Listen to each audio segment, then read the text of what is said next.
ready to turn your dream into a reality. At Knoxville Smiles, we're more than just a dental practice. We're your partners in achieving optimum oral health.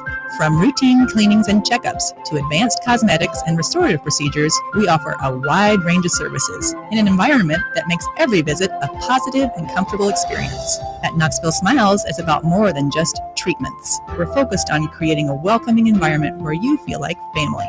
Our state-of-the-art facilities are designed with your comfort in mind, and our friendly staff is always ready to address your questions and concerns. Don't wait any longer to achieve a beautiful smile you deserve. Schedule your appointment at Knoxville Smiles today and take that first step towards a healthier, happier you. Call us at 865-539-1776 to book your appointment today, or just visit our website at knoxvillesmiles.com.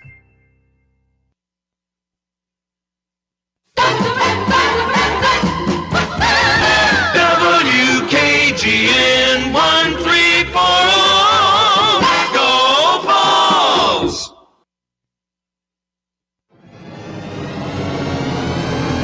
You're tuned in to East Tennessee's premier sports radio call-in show. This is The Drive.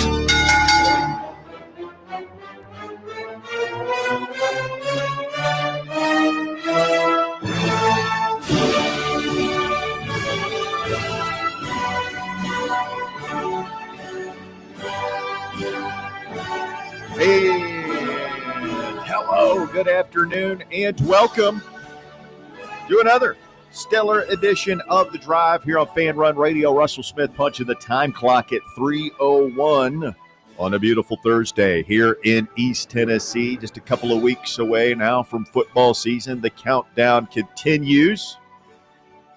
Coming up, there's been a lot of wringing of hands, gnashing of teeth, wailing, gnashing of hands, wringing of teeth, things of that nature. Yes. About the quarterback situation, about Boo Carter, and now about the wide receiver situation.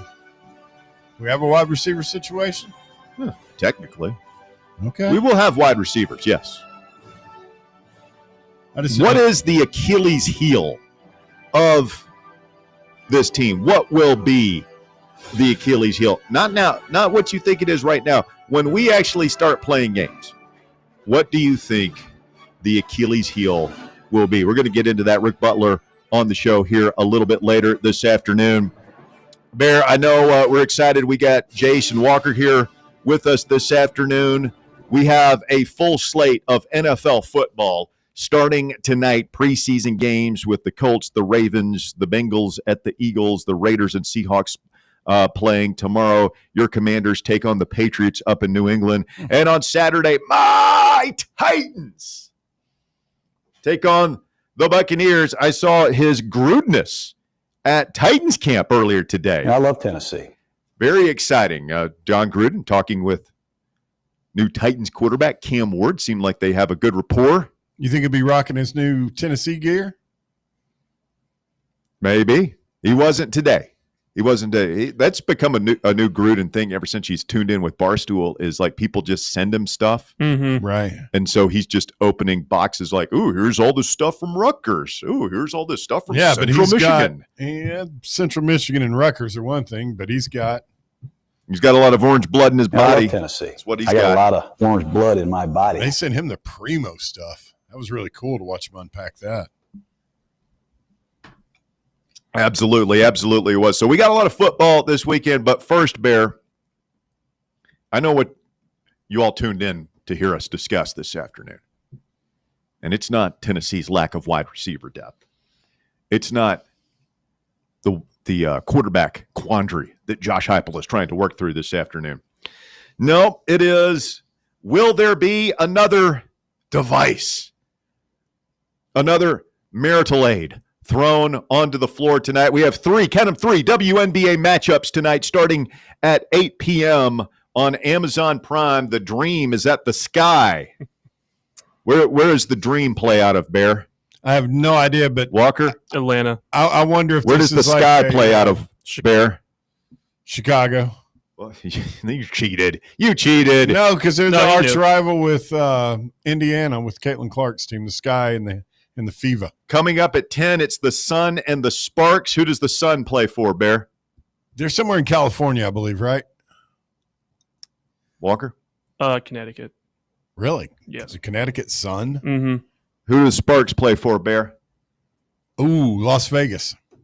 Los Angeles. That was Lisa LA. Leslie's team, right? The Fever at the Mercury is the third game tonight. Who's the Fever play for? Indiana. Oh, yeah, that's Caitlin's team, right? Yeah, I know. That's the two teams I know, Chicago Sky, Indiana Fever. And who do the Mercury play for? Phoenix. Yep. 3 out of 6 for the Bear. That's pretty damn Not good. bad. That's pretty good. Like Consider my Shaq from the track free record. throw line, 50%. Yeah. You got to like it. But the question is, will Big Greeny hit the floor tonight at one of these 3 games? Yes or no? Yes, and I think it's a deep state conspiracy. I think that these things are being thrown to generate. You think the WNBA is in on it? Yes. Wow. Yeah. Here we go. Think about it. Oh, boy. How many of us blockheads out here in what I like to call America will tune into these games tonight just to see if some blockhead's going to try and attempt to throw a 10-inch neon green schlong onto the floor? Oh, well, I'm not tuning in just to see that, but I will be monitoring the situation on social media. That is highly enjoyable when that happens and some of the reaction shots. I really love the George Bush memes as well. I mean, the Pearl, I mean, it's about as dumb gets. I mean, it's total middle school type humor behavior. It brings our country together. Everybody likes it. Who hates it? The WNBA pretends they hate it. They like it. This is the most attention they've gotten in years. Caitlin Clark's not playing, and people are talking about the WNBA now. Any publicity is good publicity. I've always been a firm believer in that.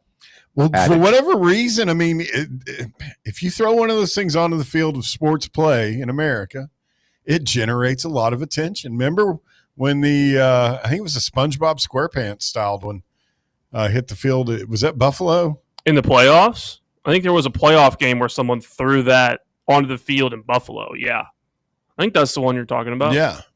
Well, see, it's not just men making fun of the WNBA. This is an equal opportunity thing. You want it in here with us. Yeah, you wanted our attention. You wanted got our it, attention. for better or worse. Wanted even playing. We're idiots. We find humor in really stupid things. Welcome to the club. All right. Well, we'll find out. 8 o'clock tip tonight, and then 2 10 o'clock games tip off, and then and we'll monitor the situation. You think it hits the floor tonight? I don't know. It's like I told you guys before the show. I would not want to be what I'm calling the guy that is the example. The guy that finally gets caught doing this. They've caught a people. Yeah, they've caught 2 guys. Have they put charges on him yet? Oh, yeah. Stay tuned for the docket coming up next hour. It's a great tease. I mean, the first person where they really, really cook up and just throw the book at him. Anything and just stack charge. You're going to go in prison for 20 years? What are you in here for? Making a terroristic threat? What are you in here for? I threw a green weenie out on the floor at an WNBA game. In the ankle. Oh, man. I mean, it's just dumb. I don't know. I think they're going to be looking for it. Oh, for sure. If security is drawing extra attention to this, and all the gates have been told, be on the lookout, pat people down, look for the green weenies. That is a good point. Where would one hide such a thing if they wanted to sneak it into the arena? I have no idea. Jace, any thoughts on that? I mean, the obvious one here, the keister. Old Reliable. That's good. I wouldn't. I'm just saying some other people might. It's okay. I mean, I've got my yearly physical next week. Speaking of that, made me think of that. But I guess if you're really determined to get it in there, you think we've seen a spike of the green weenie sales? Like, are people buying I don't know. I mean, I wouldn't want to buy one right now. Why green? Why did we go with green? I think because, honest to God, that floor they play on is black. It just stands out a little more. Yeah, I think the only thing that would have stood out more. Hot No, pink. yellow.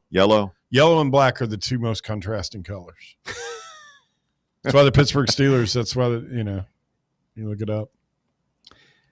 Thanks to everybody who came out to FanRun Night at the ballpark last night. A good time was had by all. I felt that whole day came off without it. That was one of our most successful functions as a studio from start to finish. Solid event. Yeah, everybody was there. A stellar production, as David Lee Roth would say. We got to lead it off with, power hitter Blake Burke in the A block. Yeah, it was a fun show down there. It was a fun game, fun night. Blake Burke came up and rifled a double in the top of the first to drive in the first 2 runs of the game. It was really cool getting to hang out with him, Andy, and then Frankie. Frankie the Stash. Yeah, dude. It does sound like a mob hitman. Frankie the Stash Palazzo. A couple of bodies disappeared in Jersey over the weekend. I mean, couldn't you see him in like a 1940 suit? His hair really slicked back.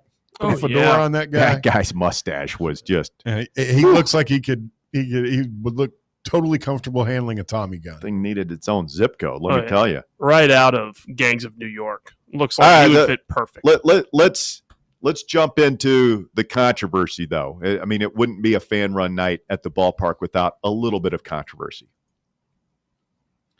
Cody McClure, our illustrious morning co-host of the award-winning morning show Talk Sports, heard weekdays from 7 to 10 a.m. right here on FanRun Radio.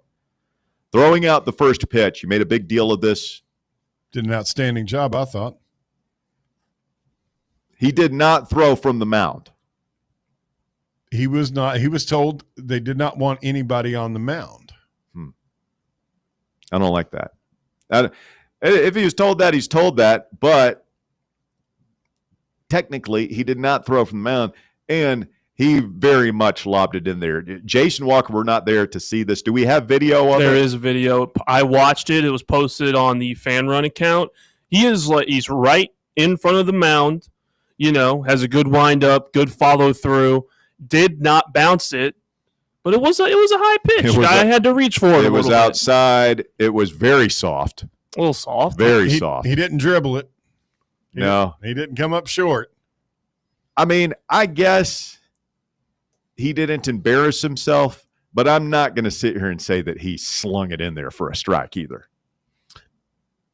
I'm not going to say that, but I thought he acquitted himself quite well, especially since he had already been over at Barley's Tap Room and Pizzeria. Not so much on the pizzeria, more on the tap room.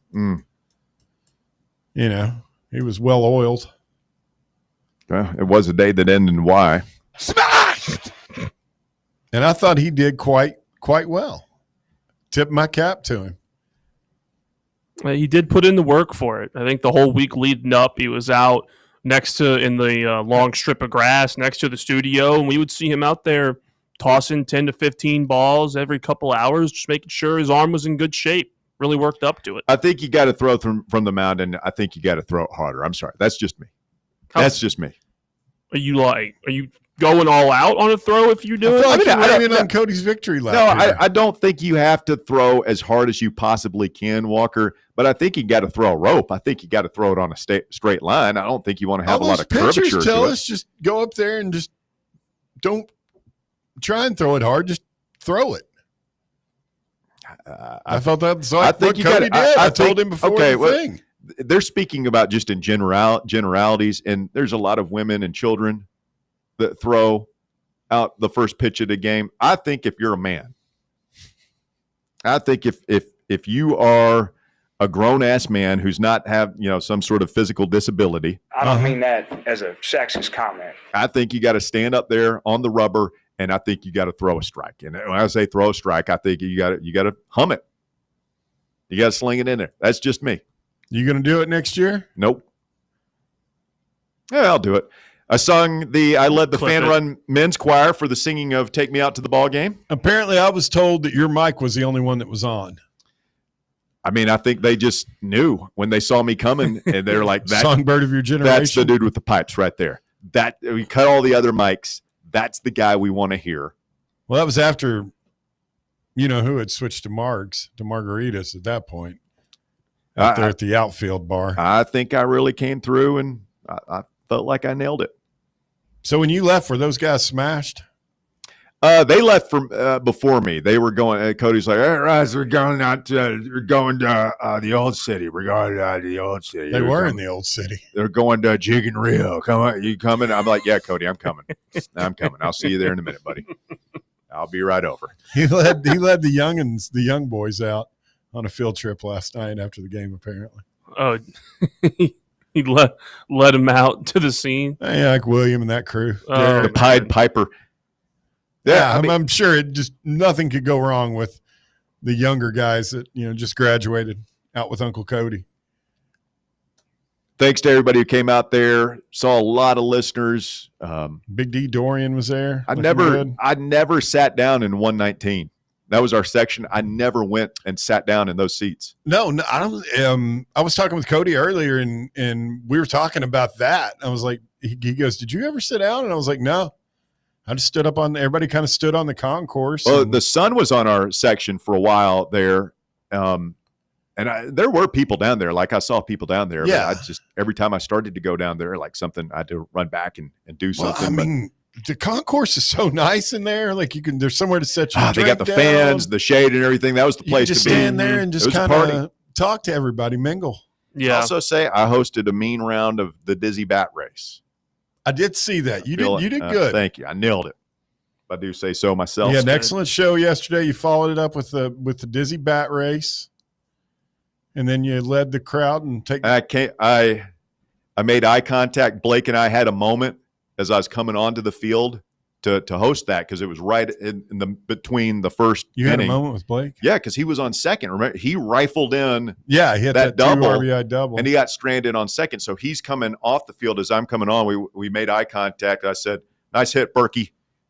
He gave me you a nod, a knowing glance and a nod. He's like, "Yeah, thanks, Russ." We're pretty much besties at this point. Soulmates. It's tough. He's a big dude. Coming up, Rick Butler of RockyTopInsider.com joins the festivities. What is the Achilles heel of this Tennessee football team when it's all said and done? We'll get Rick's thoughts on that. We'll see what he's watching, maybe play a little Will It Suck this afternoon. Stay tuned. More Fan Run Radio coming up. The Drive. For the fans. By the fans. This is Fan Run Radio. Knoxville. Hey, folks, if you're in need of a lawyer, you need to call my friend Jerry Givens. I've known Jerry since high school and can personally vouch for him. He's East Tennessee through and through, and if you're going through a divorce, bankruptcy, or a DUI case, you'll need someone you can trust on your side to help you navigate the local legal system. You can trust Jerry Givens. Call the law offices of Jerry Givens today at 865-801-9250 to schedule your free consultation. That's 801-9250. Hey Knoxville! Surfside iced tea and vodka, made with real brewed tea, is only 100 calories, 2 grams of sugar, with no bubbles and no troubles. That's right, 0 carbonation, so it's easy to sip and enjoy. Headed to a game day or party at a friend's house? Bring an iced tea or lemonade variety pack from Surfside, or try their green tea and new raspberry tea vodka. Find the can with the sunset stripes this season. Surfside iced tea and vodka, sold at bars, restaurants, and stores near you. Surfside iced tea and vodka, sunshine in a can. Must be 21 or older. Enjoy responsibly. Where are the best ribs in the Volunteer State? Rickard Ridge. Who has the best barbecue catering packages in East Tennessee? Rickard Ridge.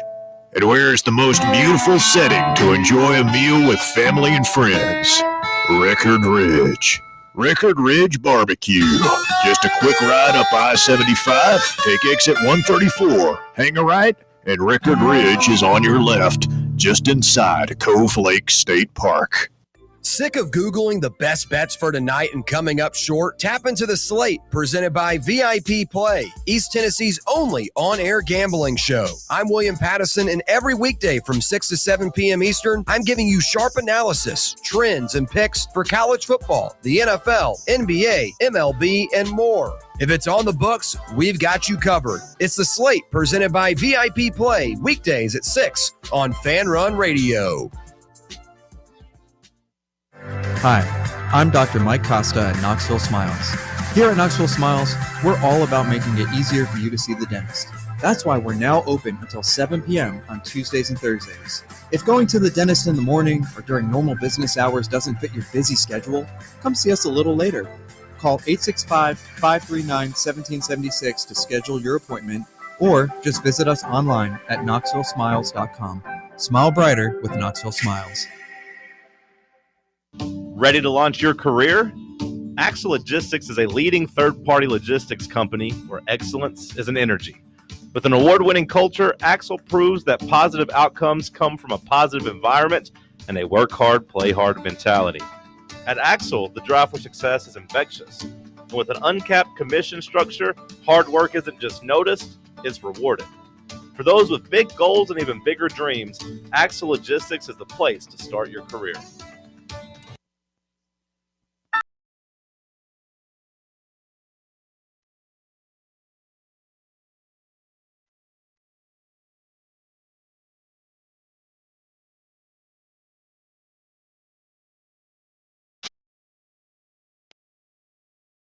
FanRun Radio, the drive continues.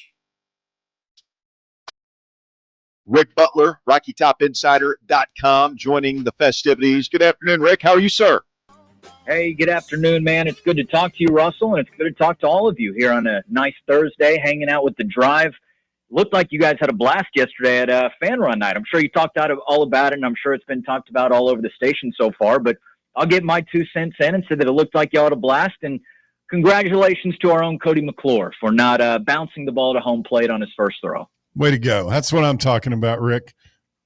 We lift our friends up, Russell.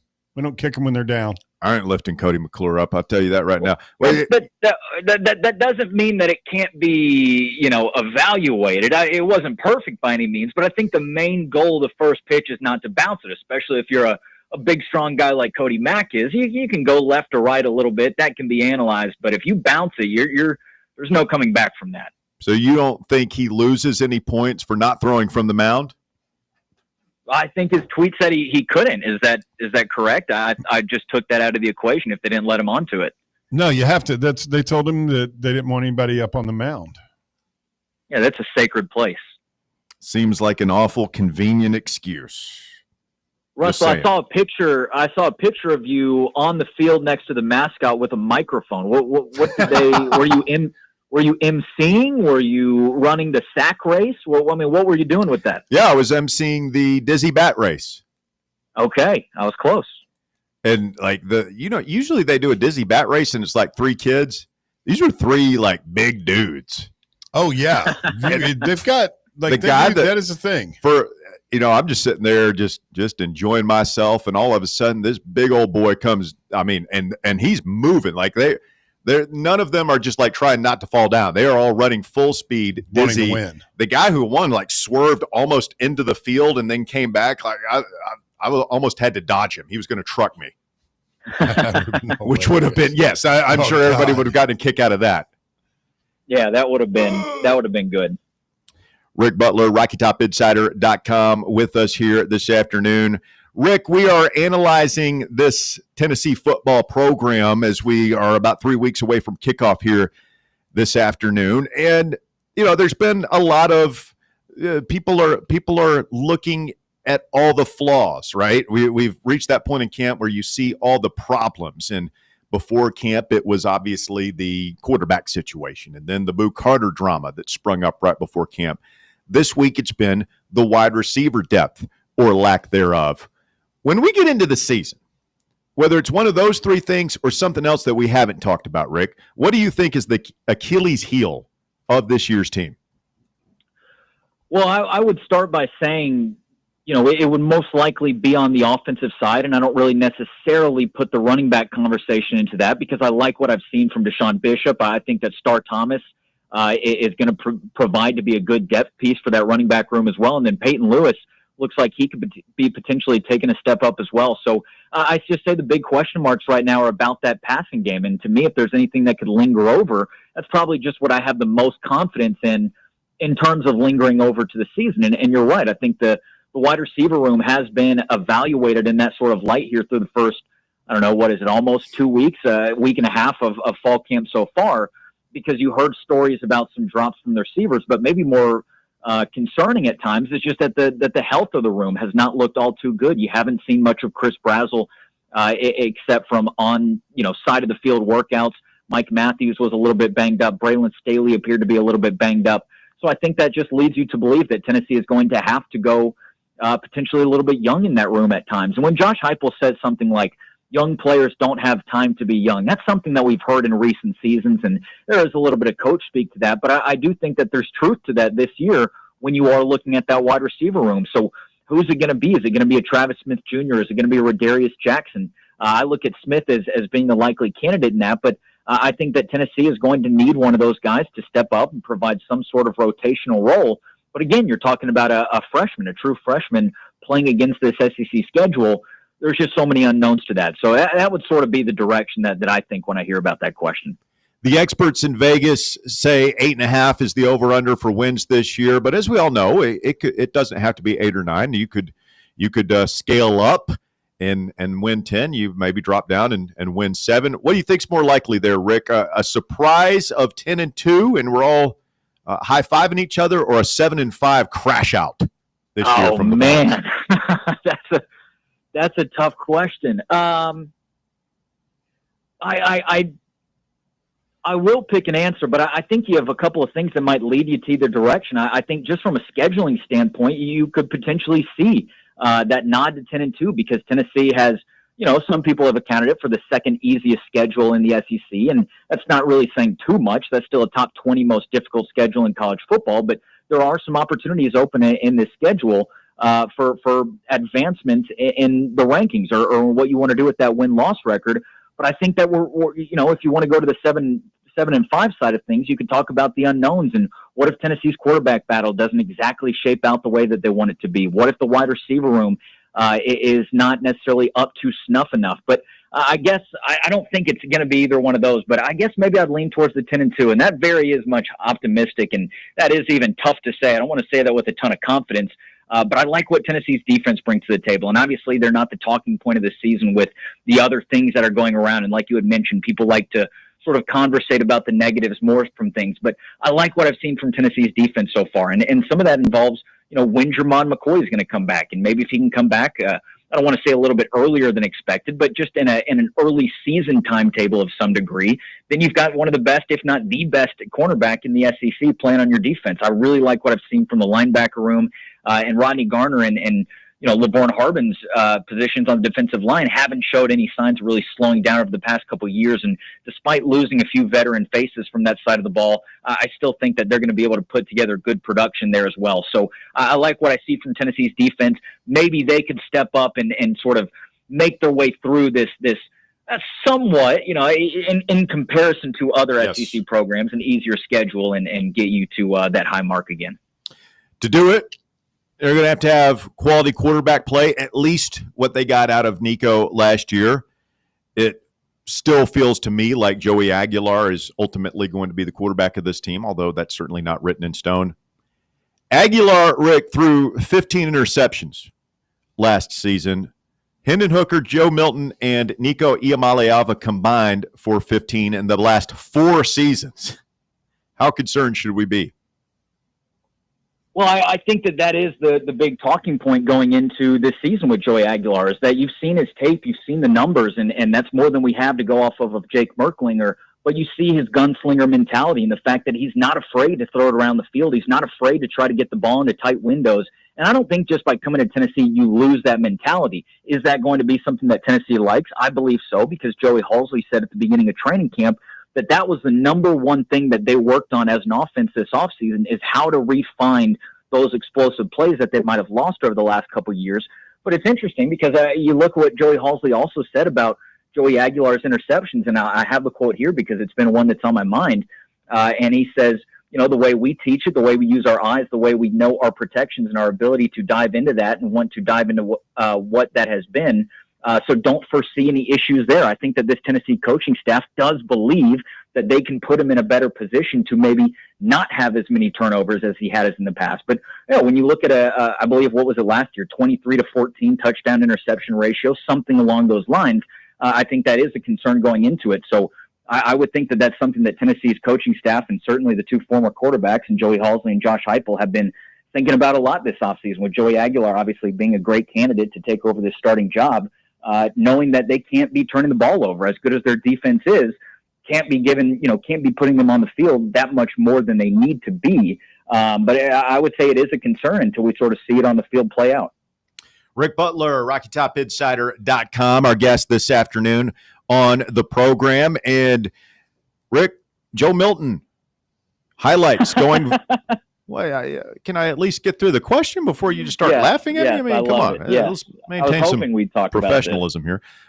Joe Milton, highlights going viral today. A 75-yard touchdown pass at Cowboys training camp. Are you ready for the Joe Show in Big D?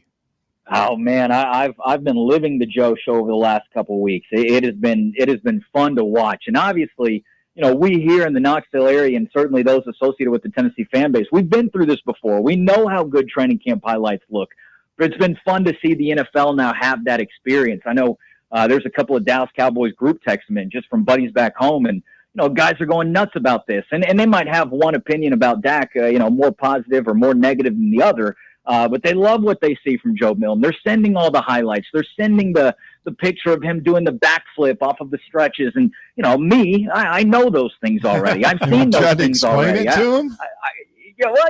I don't know. You kind of just want to let them live in the moment, right? They're having so much fun watching him throw a golf ball across the field. They're loving this. They're eating it up. And so, I don't know. I mean, can Joe Milton find a little bit more success in maybe more of a pro-style offense or what, Dallas wants to do? That's very wait and see to see if he even gets on the field or how much he does. But I am excited to see him in the preseason. For as much as I know about Joe Milton and for as much as we've seen Joe Milton and the discrepancy, maybe it might be a little bit of a strong word, but the differences between a training camp and a regular season, I still admit I'm still buying into it a little bit. I still want to see him in the preseason. I'm still kind of talking myself into it. So, it's been fun to have the Joe Milton experience so close to home. Well, is he definitely the backup there?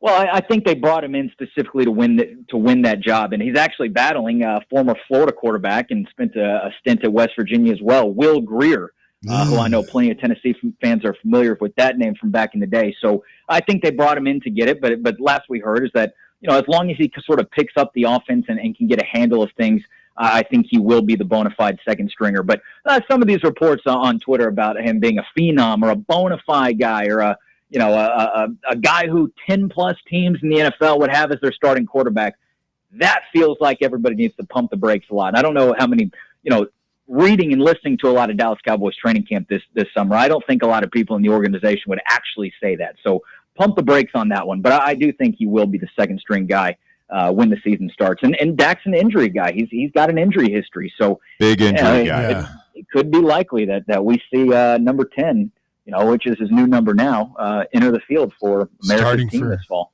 The Dallas Cowboys. So do your friends think that he should be starting over Dak? I mean, how far down the rabbit hole are they?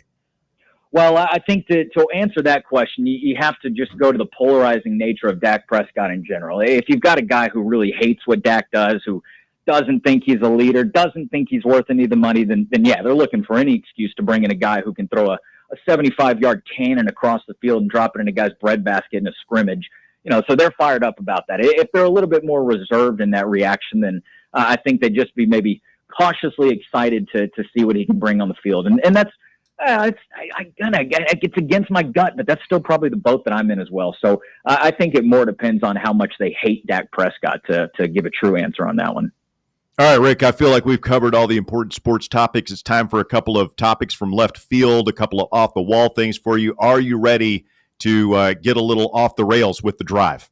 Yeah, bring it. This is my favorite time of the day. All right. 3 WNBA games on the agenda tonight. Will we see a green marital aid hit the floor in one of them?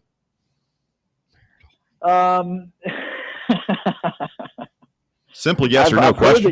I've heard that you can bet on it. I'll say no because I feel like the WNBA is now going to go just as advanced security as they possibly can be. I feel like that thing's going to be like a military fortress in terms of the searching that they're going to be doing entering the building. And there's only so many places you could probably hide one of those.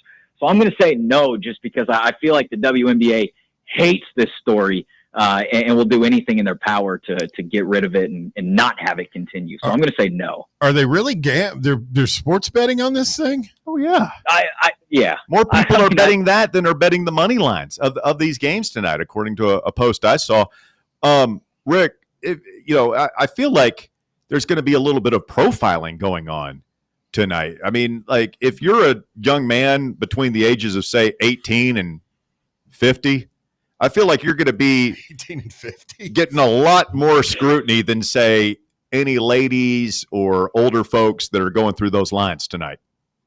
If you've got the look of a degenerate, they'll probably, give you kind of an extra TSA type of search on your way in. But, I guess that's probably true. And I think, granted, I haven't really looked into the story very much, but the couple of things that I've seen pop up, and of course, you never know what's true or not on the internet, but it looks like the past culprits have been, male in that wide age range that you gave. So I guess if you're looking for anybody, you're probably starting there and then maybe an exponential curve off of that. So, maybe a little bit of profiling going on. I don't know what kind of security measures are going to be. 18 to 50. It sounds like you're taking offense. If a dude that looks like Walker Smith or Rick is walking into one of those games tonight, I mean, be prepared for the full body cavity search. That's all I'm saying. I mean, that's a humongous percentage of the population, 18 to 50-year-old males. Well, it's particularly like the young 20-somethings. I mean, they're going to be they're going to be looking hard at the millennials. Man, I hope some gal gets in there and just chucks one tonight because they aren't looking for her. They're looking at all the dudes real hard. Whoever's trying to right now, there's some guy somewhere who is planning this out. Like he is thinking about this. He's blazed coming out with his boys. Oh, I would hope not, man. Like you want to go into this thing sober-minded to execute an operation like this. I mean, there's going to be a lot of scrutiny there, and I think you're going to have a good disguise. Are you going to need a distraction? You're going to need, I mean, you might have to have an active subterfuge, and I think you're going to have a good escape route. Would be my guess is like the biggest thing. It's like full Ocean's 11. You got to chuck and duck. Like a full-on crew. And I think another part of it, I saw a video of security guards going and kind of searching in a different section when I think that one happened in Los Angeles. And I think you also got to kind of account for the people around you. How much are those people going to see it and kind of point in your general direction? Point where you may or may not be, or the people around you going to get a clean escape. So they're going to see you. They're going to see where it came from. I mean, you've got to. Because if you got to come up with a good distraction. Yeah, if you get a good, and I'll give Cody credit, like he had a lot of arc on his first pitch yesterday. Mm-hmm. If you have a lot of arc on it, and it's a slow toss, by the time people realize what's happening and turn to look from where it came from, you need to be in the concourse headed out. That's what he did. Yeah. Who? Yeah, I'd imagine a line drive draws a lot of attention. Yeah. Not that I'm appealing for it. Well, but no, I would imagine. It's not that. I'm saying you need to give it time. You don't want to throw it hard. You want hang time. That thing just to loop down from the ceiling. Yeah, you want some Ray Guy like hang time so that everybody's watching it. And, if you can get 3 or 4 seconds in the air, you can be into the concourse, blending in and fading away like Hannibal Lecter at the end of Silence of the Lambs. Almost like the coupons that drop down from parachutes from the rafters of games. Yes. You just want that thing coming from the sky, I guess. I don't know. I'm stuck on you would have to have a really good distraction going on at the other end of the arena. Well, and here's the other thing. You don't want to hit anybody in the stands with that. You don't want to come up short or go long and like hit somebody in the face with the green weenie. I mean, that would be. Well, you don't want to hit anybody. You don't want to hurt anybody. No. But you also so far they've all kind of hit near the baseline. I'm hoping somebody can really get it out into mid-court. Maybe even right in the center circle. That first one, there's a certain bocce ball aspect to this. It kind of made it out close to half court after it got done wiggling and bouncing. So, what was the second thing for Rick? That's it. It's just the green. You got any? You watching anything, Rick? Any TV recommendations for us? No, I feel like things are dead right now. I haven't been watching anything. I I haven't even gone back to watch anything. There's just not much going on. I will say I'm very excited for the Naked Gun movie, and I'm going to go try to find some time to go see that in theaters. I think that's gotten some great reviews, but it feels like television's been kind of dead right now. I'm sure it'll pick back up in the fall, but I feel like it wasn't a good summer for the lazy bums who just want to watch something on their couch like myself. Have you not seen the Any Given Saturday on Netflix? Oh, I did. Well, I skipped to the Tennessee parts to see if there's any good kind of content that comes out of it. I think I'll go back and rewatch some of it. I think there's some interesting stuff, but I don't know. I also think there's just sort of a sense of, what's intriguing and what's not. But the things that I did see from that, it felt like so many storylines were rushed. And I don't know if that was because the producers or whoever put this together just maybe underestimated, how many actual storylines there would be or how difficult it would be to cover the, I don't know, 10 to 12 teams who actually signed up for it, whatever it was. But I feel like it would have been better if they condensed it. And again, that's coming from somebody who has not watched all 7 episodes, who kind of just skipped around and tried to find intriguing things so far. But it is on my list. I have watched the second season of Quarterback, and I have watched the WWE Untold series. So, I have been in the docu-series game. Have you watched Happy Gilmore too? Yeah, I liked it. It was a little slow starting out. It takes a second to get into. And once you got to kind of get through the initial premise of what's going on or why he's down on his luck. But I think it heats back up and it's fun. To me, I love to categorize something as an airplane movie. Something that's great for an airplane. You just pass a little bit of time with it. You're maybe kind of dozing off while you're at it. You're maybe kind of people watching on the airplane a little bit. You're waiting for your drink or your pretzels. And it's a great movie to watch on the airplane. That's not saying anything too bad about it, but it's one that I think you can go to every once in a while when you just kind of need a dumb laugh. But there were a couple good cameos, and for my side of things, there were a lot of good wrestling cameos, so those were fun to see. It's a cinematic masterpiece, in my opinion. Have you enjoyed the WWE behind-the-scenes show? Yes, phenomenal. I think it is utterly outstanding. I don't know how many people care about that, but utterly outstanding. I've thoroughly enjoyed it. Utterly outstanding. So Happy Gilmore is like dumb laughs, but you're going to rave over professional wrestling, their fake real show they put out on Netflix. Bear thinks even the stuff that they purport to be real is fake.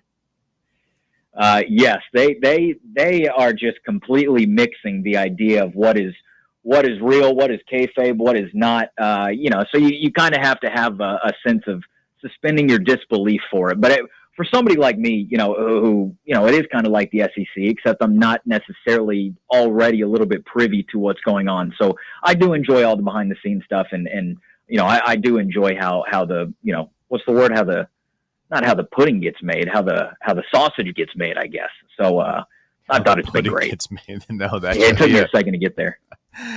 Oh, man. All right, Rick. Well, we appreciate it, my man. RockyTopInsider.com for all the latest on the Vols. They do a great job covering fall camp, training camp, practice, and, of course, the games coming up and everything. So be sure to go and check them out. Rick Butler, a proud graduate of the FanRun Academy of Broadcasting. Thanks, Rick. Hey, thank you, guys. Enjoy your day and enjoy the rest of the show. I'm sure it'll be great. See you later. All right, man. Stay with us. The drive continues. It's FanRun Radio. Thursday afternoon edition of the show. We'll open it up. 865-966-3435 if you want to call or text the show. 865-966-3435. Your number to get involved. More FanRun Radio coming up. The Drive. Can't get enough FanRun Radio? Download the free FanRun app and take the best Tennessee sports conversations with you wherever you go. Hello, is Tina there? Who's this? Yeah, this is Vince from the hit reality show Wives Don't Tell. Tina applied for our show to confess that her husband won't go to the doctor to get his erectile dysfunction checked. She said she's ready for a guy that can bring the heat. All right, what the hell is going on? You're talking to her husband right now? Tina! Well, She wrote the application that Unmanned's performance is questionable. She's basically married to a coffee table. She also said, we live within driving distance to Men's Pro Knoxville, but he's too scared to get a blood test. Oh my, she is done. She is so done. Gotcha, Mike. It's Nephew Tommy. Ain't no reality show. It's a prank. Men's Pro Knoxville is the real deal, fellas. Local experts, test results in minutes. Call 865-544-8220 or hit menspronknoxville.com before your lady books a new co-star. Men's Pro Knoxville, making it happen. Are you tired of trying to squeeze your dental appointments in on your lunch break or before you go to work? Here at Knoxville Smiles, we're all about making going to the dentist easier. That's why we're now open until 7 p.m. on Tuesdays and Thursdays. To take advantage of our new evening hours, make your appointment now at knoxvillesmiles.com or just call us at 865-539-1776. Smile brighter with Knoxville Smiles. Got a problem tree looming over your home? Call ECR Total Landscapes. Whether it's trimming, removal, or storm cleanup, our certified pros get the job done safely and efficiently. We're licensed, insured, and ready 24/7 for emergency calls. Big or small, we cut them all. ECR Total Landscapes. Call now for a free estimate, 865-384-2012, and mention promo code FANRUN for free stump grinding on any tree removal now through the end of the year. Also, visit us at ecrtotallandscapes.com. Citizens National Bank. We make it easy to save money. Get access to thousands of discounts on shopping, dining, and travel with the C&B Plus Perks account. It's a powerful new way to save money with roadside assistance, cell phone protection, identity theft protection, and credit monitoring. Banking at C&B has its perks. Call or stop by a branch for more details. Citizens National Bank. Banking never felt so good. Member FDIC. Located in Knoxville's historic Old City, Barley's offers great food, live music, the best draft beer selection in town, and now your new favorite place to watch sports. Their indoor projector is perfect for any weather, and they've revamped their upstairs area with more TVs to take in all of the action. Their menu features hand-battered chicken tenders, juicy burgers, fresh salads, and the tastiest pizza in Knoxville. You can enjoy their happy hour drink specials daily from open until 6 p.m. Barley's Tap Room and Pizzeria.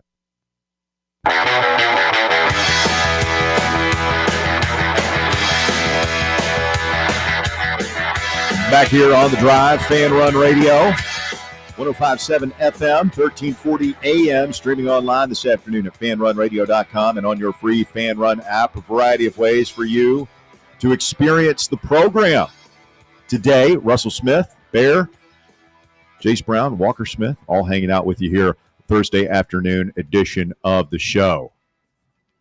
Visiting with our good friend Rick Butler, RockyTopInsider.com there, getting his thoughts on what is the Achilles heel of the Vols this season, getting some good responses on Twitter as well. Todd says the wide receiver room. Westchester says coaching. Not mine. I don't think mine's been said yet. Frank says pick a spot on offense. And Thomas says, same as last year, receivers unable to get separation. I think they did get separation some last year. I just don't think that people don't normally see it because of the way the TV shots are set up. My Achilles heel is if something goes wrong at center. Oh, we're replacing a program legend. We're just all sort of assuming that Heupel's going to get that squared away, aren't we? So I think it's the second most important position, and especially in Heupel's offense. Well, it's just one of those positions you don't notice until something goes wrong. Yeah, and you don't. It never you take really, it for granted. Yeah, it doesn't dawn on you how screwed you are if something goes wrong here. So, William Satterwhite was the guy that it sounded like offseason they were kind of hopeful would just sort of grab the bull by the horns, take the job. And now it's sounding like Sam Pendleton from Notre Dame might be the guy there. Battle. Yeah, I mean, I've been hoping that Pendleton would come in and just take it and make it his, because he's the one. He's got like Power 4 experience, actually playing At Notre See, Dame. I thought I was kind of the opposite. I was hoping Satterwhite would take it and like he would be the new Cooper. Yeah, I don't know. I mean, it's got to be somebody solid, especially with, having a new quarterback there and a shaky wide receiver room. And the thing that disappointed, and nobody's writing him off yet. Maybe he just needs another year or two of seasoning here. But it's like we've heard this for 3 years in a row now. 2 years it was Addison Nichols. He was going to be the heir apparent. He is the heir apparent at center. To Cooper, yeah. And he doesn't play. He ends up transferring. Last year it was Vyson Lang. He's the next center. They love this kid. You heard those rumblings coming out of camp, and he's gone. This offseason, it's William Satterwhite. Oh, they love this kid. He's going to take over. He's the next Cooper. And now you're starting to hear, well, maybe they're not quite sold on him. Pendleton, who hasn't played center yet, but he played at Notre Dame. Maybe we're going to Pendleton, make a center out of him. I'm just saying, like, this is 3 years in a row now that a guy they recruited and specifically developed for this moment, replacing Cooper Mays, and it sounds like it might not work out again. That's kind of frustrating. It is. The one thing that gives me hope is that the Pendleton kid does look like, just looking at him, he looks more like Cooper than the other guys do. Yeah. And I remember that was kind of the conversation when he first committed here back during the transfer portal, was that like, yeah, this guy, he's a guard, but like we have Umarov playing that left guard spot, and we knew he had played center over at Notre Dame. So we kind of figured like we had a lot of questions at that position. Big fire plug strong guy. We bring Pendleton in to at least have the assurance that we have someone who has center experience at that position. Whether or not Satterwhite takes that job is kind of up to him at this point. 865-966-3435 if you've got thoughts on the Achilles heel of this year's team. Let's get Ashley Schaefer, Vol fan, in here first today. ASVF, good afternoon, sir. Russ, Bear, I miss you guys. How have you guys been? I mean, we're better now that you're back, ASVF. It feels like voluntary reaction is near. It feels like football is near. It feels like home. I mean, the more important question, Ashley Schaefer, is how are you doing? Last time we talked to you, you were in a dark place, man. I'm doing great, Bear. I took a little time off over the off season to reset, and I've got a fresh mind coming into this new season. Well, we've heard from him since then. That he did crash out hard after the Ohio State loss. I mean, it was free-floating hostility, just lashing out wildly at everybody, including us, including himself. It was a Mount Rushmore moment of voluntary all-time reaction. crash out. Yeah. Let's pump the brakes. I'm typically a sunshine pumper. Let's be honest. Yeah, but you went full like Anakin Skywalker. You just let the rage, the hate. We might have to. We need to go find that and censor it, bleep it out for radio, and let folks who might not have heard that phone call hear just how dark it got that night. Yeah, your editing team might have a tough time with that one. Guys, I don't know if it's necessarily an Achilles heel, but something that I think has bitten us in the butt over the years. And listen, Josh Heupel has forgotten more about football than I'll ever know in my entire life. However, the depth and Josh Heupel has a tendency to not play young players, and I don't think he really has a choice this year. But, I mean, I remember back in, 23, when we were all screaming for Nico to get more playing time because we knew that he was going to be raw coming into that 23 season or the 24 season last year. And same thing with Mike Matthews last year. I mean, we're running Squirrel White out there on one leg. And listen, Squirrel White is a talented player, but he was never going to be a superstar here. And, I wonder if those decisions are kind of coming home to roost in the past couple of years, where I would love to see us play more players at some of these positions. I'd love for Mike Matthews to be coming in after a hot freshman year. But I'm curious what you guys think about that, about our lack of diversity among starters. Let's be honest. Ashley Schaefer, Vol fan, you kind of miss Squirrel, don't you? Right now, you kind of miss him. Kind of miss him a little bit. Squirrel, but I do miss Brew, not Squirrel. Okay. Yeah, I mean, it's hard to have any diversity among. I think if you're just talking about the receivers, when you've only got 4 of them healthy right now, the scholarship guys. So I mean, they're just looking for warm bodies at this point to finish out a practice. But yeah, I mean, I think if what we're hearing is true, that, hey, these are all maintenance type things, they're soft tissue injuries, they are things that are expected to heal. And, hey, if we had a game Saturday, they would probably all be ready to play, good to go, and all that stuff. If that's true, then I kind of like the starters on paper. They haven't shown much yet, but I like the potential that's there. But they've got to show it. And at the end of the day, we could sit here and talk about the wide receivers till we're blue in the face, but I'm much more worried about the quarterback and whether or not we're going to have anybody who can get them the ball.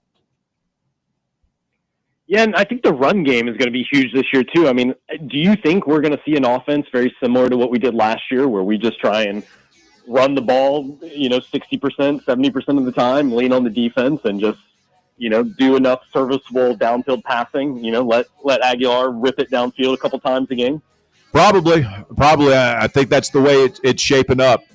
Ashley Schaefer, we got to run, man. Thank you for the phone call. Hour number 2 of The Drive coming up next right here on FanRun Radio.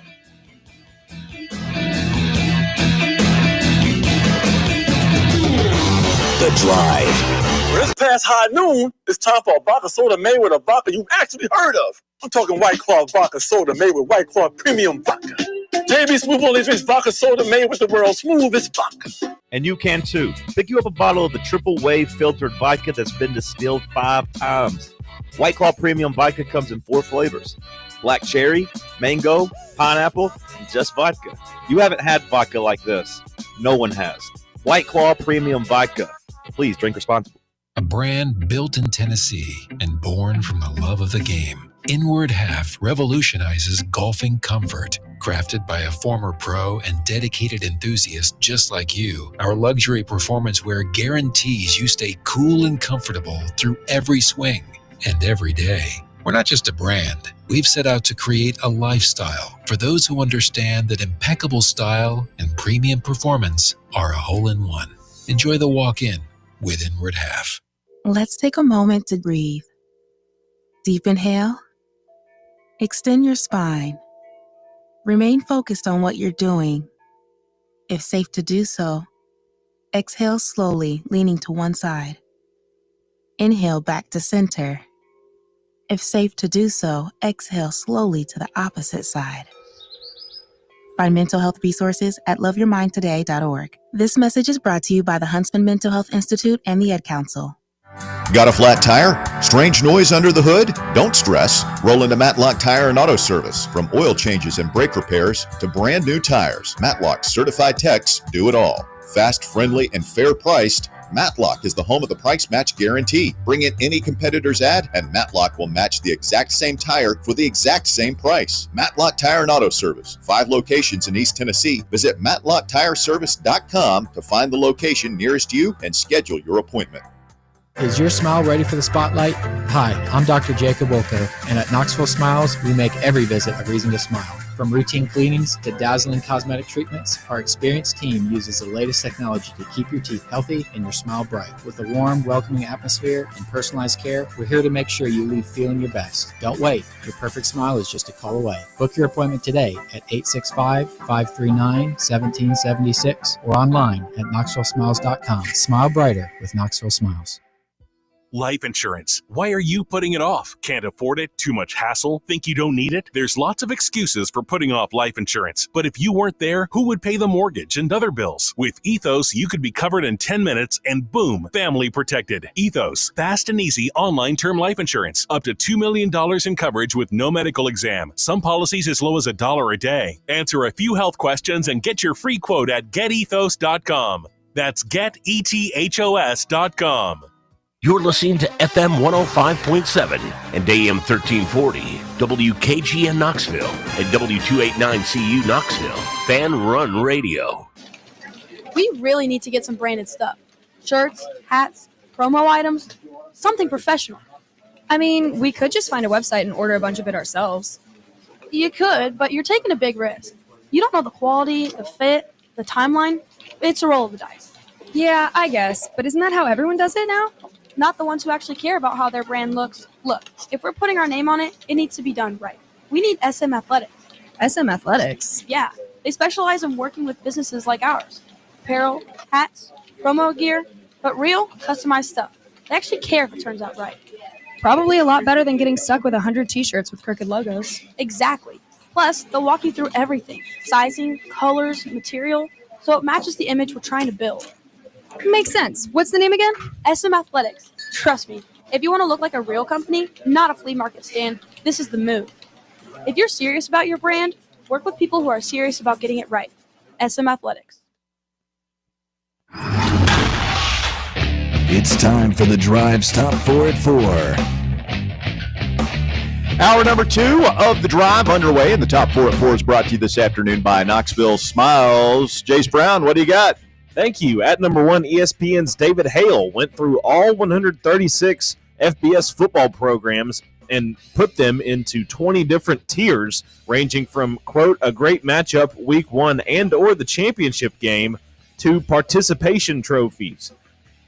Tennessee landed in Tier 3, labeled someone in the SEC has to lose games too. They're mentioned alongside Florida, Oklahoma, Ole Miss, South Carolina, and Texas A&M. Ole Miss, South Carolina, Florida, did you say? Yes. Texas A&M? I don't want to be with Florida. We're better than that, right? Probably. I mean, they might have a better quarterback if he's healthy, which is a big if. This kind of list is like the epitome of, for God's sakes, we got to start the season when you're doing pieces like this. Like, I get it. Like, I don't know. There's limitless tiers, ways you can separate the season into tiers and all that stuff. So I'm not going to worry about it. Kind of halfway through the first tier right now in the preseason. What? Talking about tiers. You did not listen to Jace at all, did you? Mm-mm.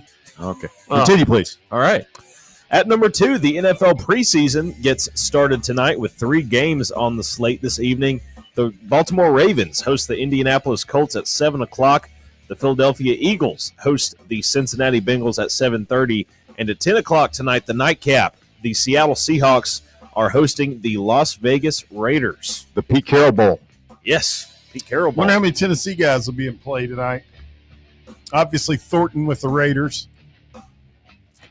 Who's starting at quarterback for the Colts this year? Is it going to be Daniel Jones, or are they sticking with AR-15? Right. The last thing that I saw whenever they released their initial depth chart, it had the or in between them. So they still haven't decided. So they got a battle going. Yeah. Which should tell you just about all you need to know. And everybody else is pretty settled tonight at the QB spot. Who's the guy at the Seahawks? Who do they end up with? They have Darnold. Mm-hmm. Sam Darnold. They won the Sam Darnold sweepstakes. So that's where he landed. Yes. He's going to start sucking again now. He had Probably. that little spurt with Minnesota. Where was he? You know who Sam Darnold is? He's the new Kirk Cousins. A little bit of journeyman, but reliable when you need him. Good enough to win NFL football games. Maybe even get you to the playoffs, but not good enough to win a championship. Yeah. Not even close. Good enough That's to a make a little lot of money. insulting to Cousins. I mean, Cousins got him to what, an NFC championship game? I thought that was Keenum. No, Kirk Cousins with the Vikings. Yeah, Case Keenum had the Minneapolis Miracle. That wasn't Cousins? You think Kirk Cousins is ever – you think he's a Super Bowl championship caliber quarterback? Absolutely not. No. I think he's better than Sam Darnold. Sam Darnold not so far. I mean, we'll see how it plays out for Sammy Boy, but he hasn't looked anywhere near being that. I mean, he's like – I know I'm talking correctly now. He's like a lower tier. Hey, Cousins a couple of tiers above him. Ain't nobody offering him any big-time contract like Kirk Sam Cousins. Darnold? Did you pay attention to free agency this past year? He got a pretty good deal. How much? I'm thinking 30 plus, wasn't it? I don't know. High 20s? He's still, regardless, he's not as good as Kirk Cousins. 3-year, $100.5 million contract. 33. Stupid. I mean, he was good the past couple of years. When he's now? No, that's how much he's making a year, $33 million. That's what I say. I mean, he was at USC with the Dory Jackson and that bunch, right? Beat Yes. Penn State in the Rose Bowl. Are you just listing random Sam Darnold trivia right now? No, I'm trying to figure out how long he's been in the league, and he's never really done anything. I'm still flabbergasted you guys would compare him to Kirk Cousins. Played on the Jets and in Carolina. Not a whole lot happens with those. I think it's an excellent comparison. Like you guys who actually follow the NFL, tell me if I'm way off here. It's like an early stage. You know, we saw him with the Redskins. You know, he was older than I thought he would be. I early like onset Cousins. Yeah, that's exactly what it is. Early onset Cousins. Yeah. Well, it's weird because Kirk was drafted the same draft as RG3 and took his job after he got hurt. Sam Darnold was supposed to be the man in New York, and of course saw ghosts and sucked. How many damn they drafted USC quarterback after USC quarterback up there? The Jets? Yeah. They had multiple. Sanchez, Darnold. I think they had one more.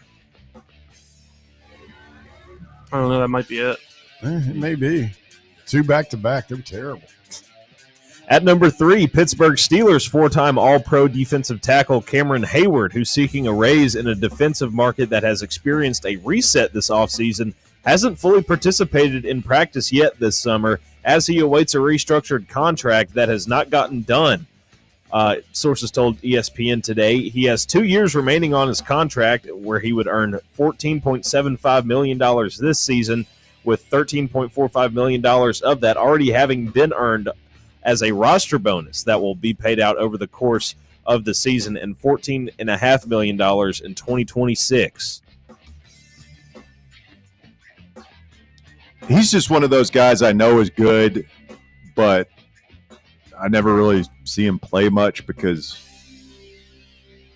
watching the Steelers lately has been not fun. Yeah. Yet they somehow always go over 500. Upper level mediocrity. Who's their quarterback now? Aaron Rodgers. They signed him. The last dance for Aaron. Like a month ago. And I love the NFL. It's so silly. It is. It's so great. Male soap opera. Yeah. And at number 4, the Tennessee Titans and Tampa Bay Buccaneers had a joint practice today ahead of their preseason game on Saturday. And during a scuffle during the practice, Titans quarterback Cam Ward was seen throwing a ball at a Buccaneers defender. And when asked about it afterwards, Ward said, quote, "I was trying to hit one of them boys in red." Let's scrap. I like it. It's good things. If your quarterback will fight. Others will come around. Yeah. This always reminded the Cam Newton when he had the pictures that he got that big fight. I remember that one. He's like grinning ear to ear, getting ready to punch Josh. Was it Josh Norman? I'm just so glad that we have a serious quarterback again. Like, it just underscores what a waste the past 2 years were with Will Levis. And just franchise suicide. Like, why? Why were we doing that? I don't know. Good stuff, Jace. Thank you. That is the Top 4 App 4. It's brought to you by Knoxville Smiles. It's where I've been going for all my dental work for the past 5+ years now, maybe longer. Man, I've gone to the same dentist for pretty much all my life, and then he retired a couple of years ago, needed a new dentist. Man, am I glad I found Knoxville Smiles. Dr. Steve Malone has been my dentist for a couple of years there. I've also got to know Dr. Michael Costa, Dr. Bree, and Dr. Wolko. They all do great work. It's a locally owned and operated practice. It's not like some of these big factory-type places that you see in town. You don't want to trust those folks, man, when you're talking about your teeth. You want somebody like Knoxville Smiles that are part of our community that do it the right way. Everything from routine dental cleanings to whitening, wisdom tooth removal, restorative procedures, fillings, crowns, bridges, veneers, the new Invisalign procedure. They do it all. Implants right there at Knoxville Smiles, South Peters Road in West Knoxville. Call them at 865-539-1776 to set up your appointment today. You can also do it online at knoxvillesmiles.com. Smile brighter with Knoxville Smiles. Line's available if you want to hop on board. 865-966-3435, your number to call or text the show. Today's hot question: what will be Tennessee's Achilles heel this season? We'll read more from the text box, take some more calls coming up here in just a second.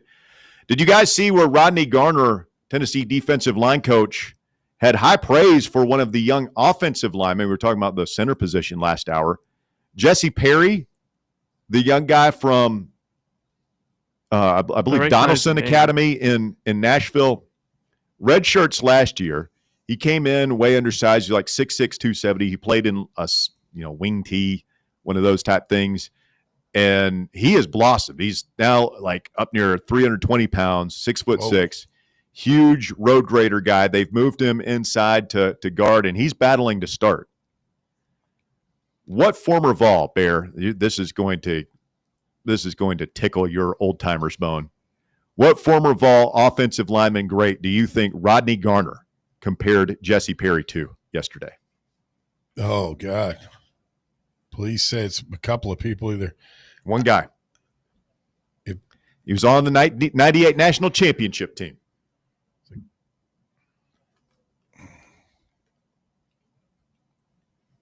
I don't know which one of them it would be. They were all good. You don't remember any of our starters that year, do you? I'm trying to remember. It's all the 90s are all a blur, dude. Left tackle from Jace Brown's hometown and home school, Chad Clifton. That's what I wanted to say, but I was afraid I was going to say either Lehman or Clifton. Because I was thinking if Rodney Garner's comparing you to either Lehman or Chad Clifton, I'm going to get so excited I'm going to have to turn my mic off.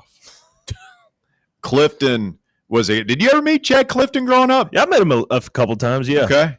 He still hangs out with his parents over there quite often. You ever come to Westview and coach you boys up? No, never had that, but okay. I think if it had been anybody that remember the cheap shot he took from Warren Yes. Sapp? Yeah, at the end of I his still career. contend.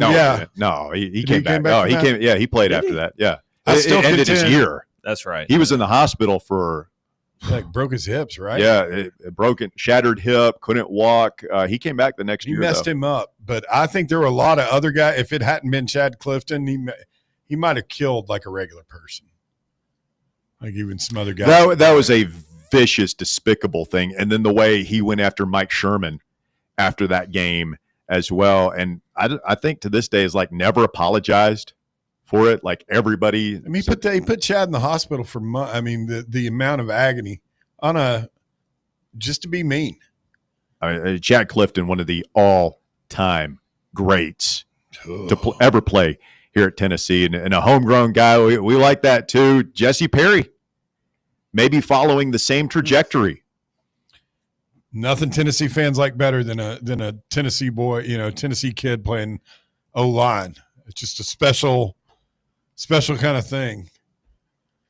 Well, if Pendleton wins the center job, that was the other spot they kind of had him. They were looking at. I mean, you could have Pendleton, Jesse Perry at right guard, David Sanders at right tackle, and then Moy and Hurd on the left side. Starting to sound like that could be your starting O-line against Syracuse anyway. It sounds like Sham's finally going to be in the rotation at least this year. We'll start seeing him some. I really thought he would have been a starter by now. Hard to get on the field, man. I think they've got him playing on the left side. They brought in the Moy kid from Arizona to start.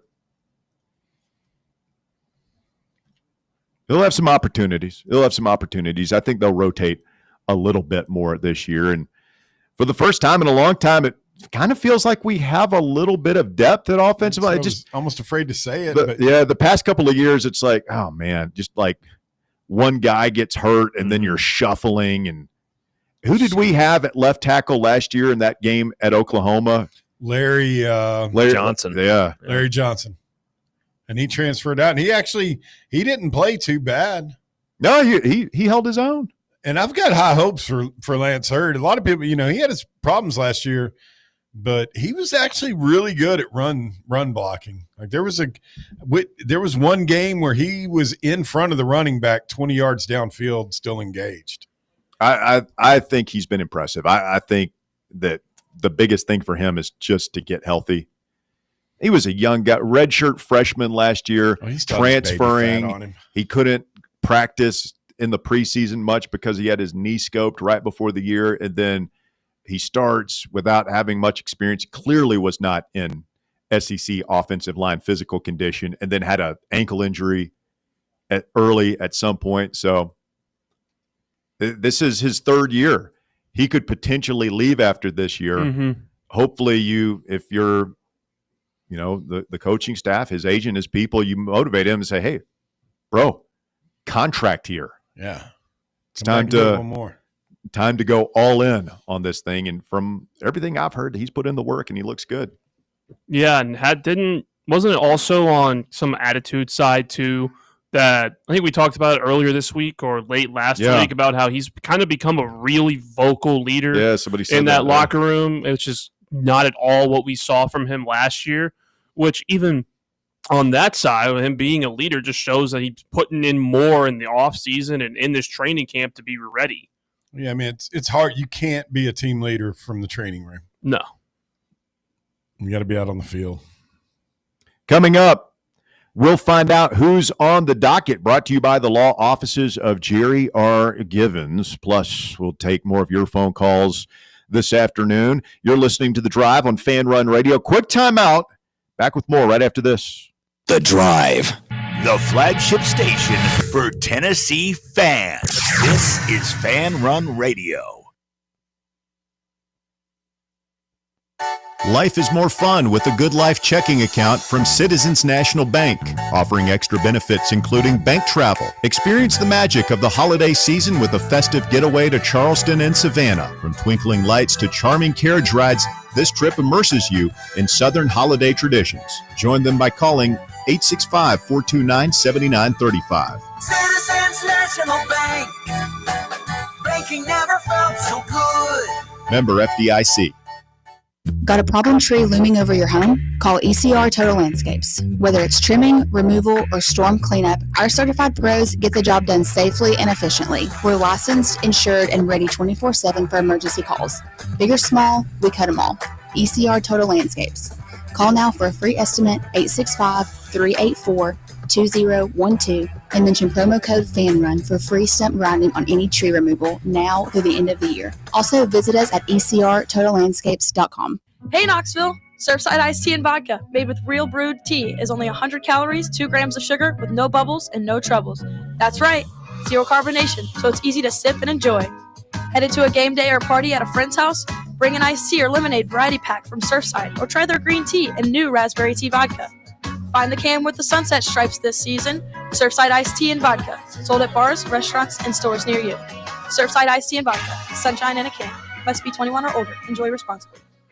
Hey, folks, if you're in need of a lawyer, you need to call my friend Jerry Givens. I've known Jerry since high school and can personally vouch for him. He's East Tennessee through and through, and if you're going through a divorce, bankruptcy, or a DUI case, you'll need someone you can trust on your side to help you navigate the local legal system. You can trust Jerry Givens. Call the law offices of Jerry Givens today at 865-801-9250 to schedule your free consultation. That's 801-9250. Yee-haw! I've been hooting and hollering ever since I started betting with the VIP Play app.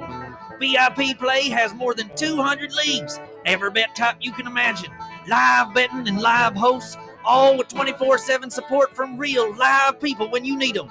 Start betting better with the VIP Play app today. Don't be a better, be a better with VIP Play today. Download VIP Play today or head to VIPPlayApp.com. Make sure you use the promo code FANRUN to take advantage of their welcome bonus and so they know that we sent you. Gambling problem? Call 1-800-8899-789. Must be 21 or older and located in Tennessee to bet. Ready to launch your career? Axle Logistics is a leading third-party logistics company where excellence is an energy. With an award-winning culture, Axle proves that positive outcomes come from a positive environment and a work hard, play hard mentality. At Axle, the drive for success is infectious. And with an uncapped commission structure, hard work isn't just noticed, it's rewarded. For those with big goals and even bigger dreams, Axel Logistics is the place to start your career.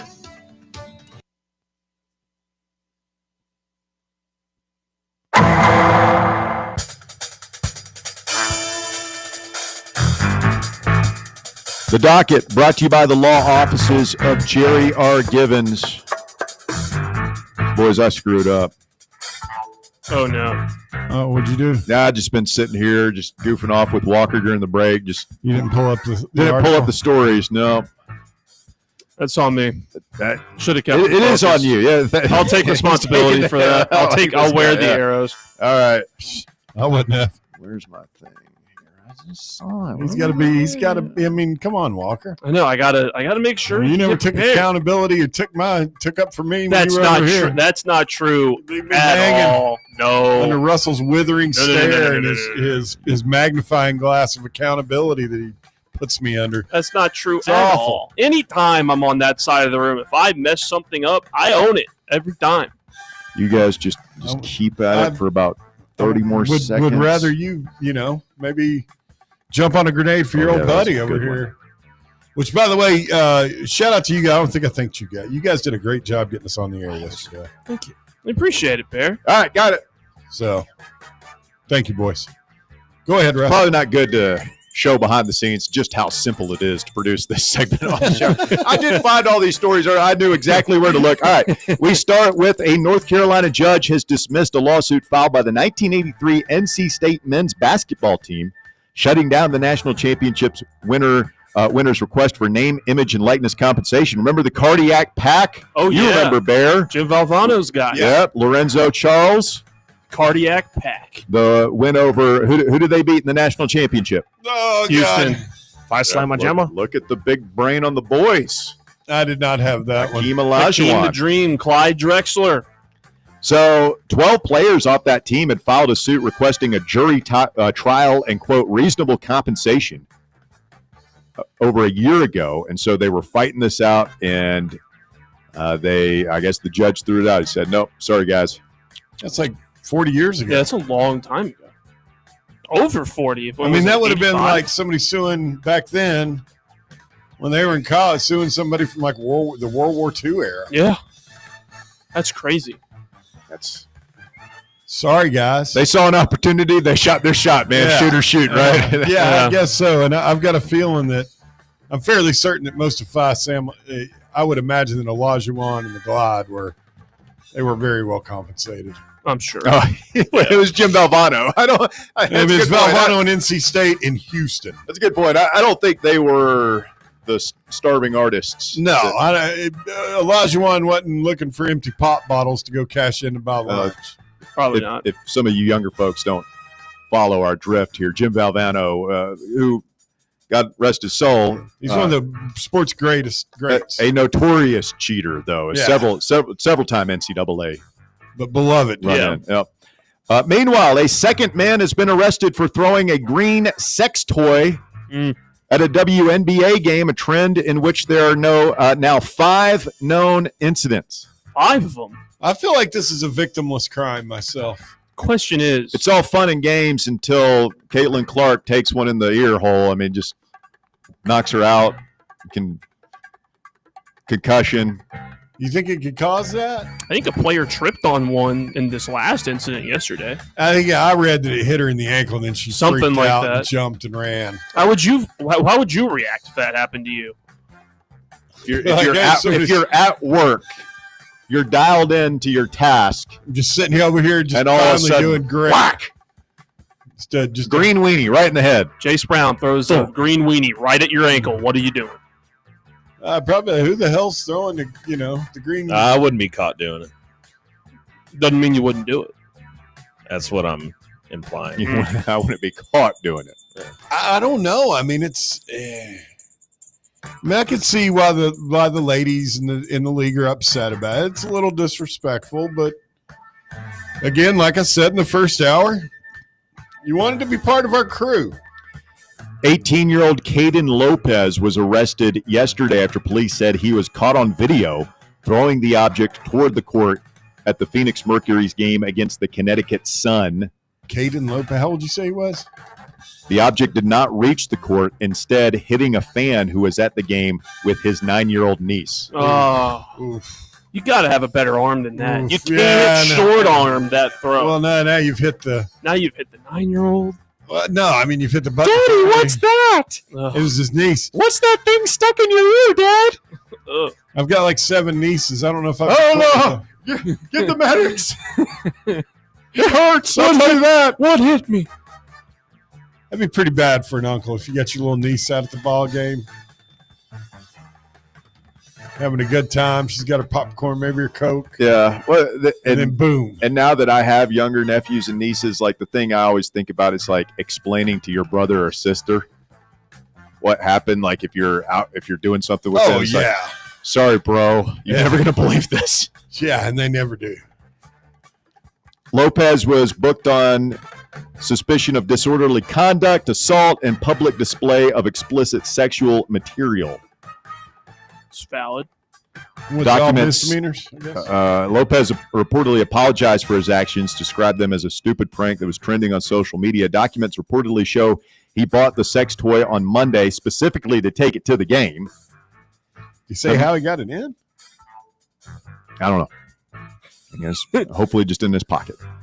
The man who was struck by the toy reportedly wants Lopez prosecuted, as do the WNBA and operators of the Mercury's Phoenix Arena.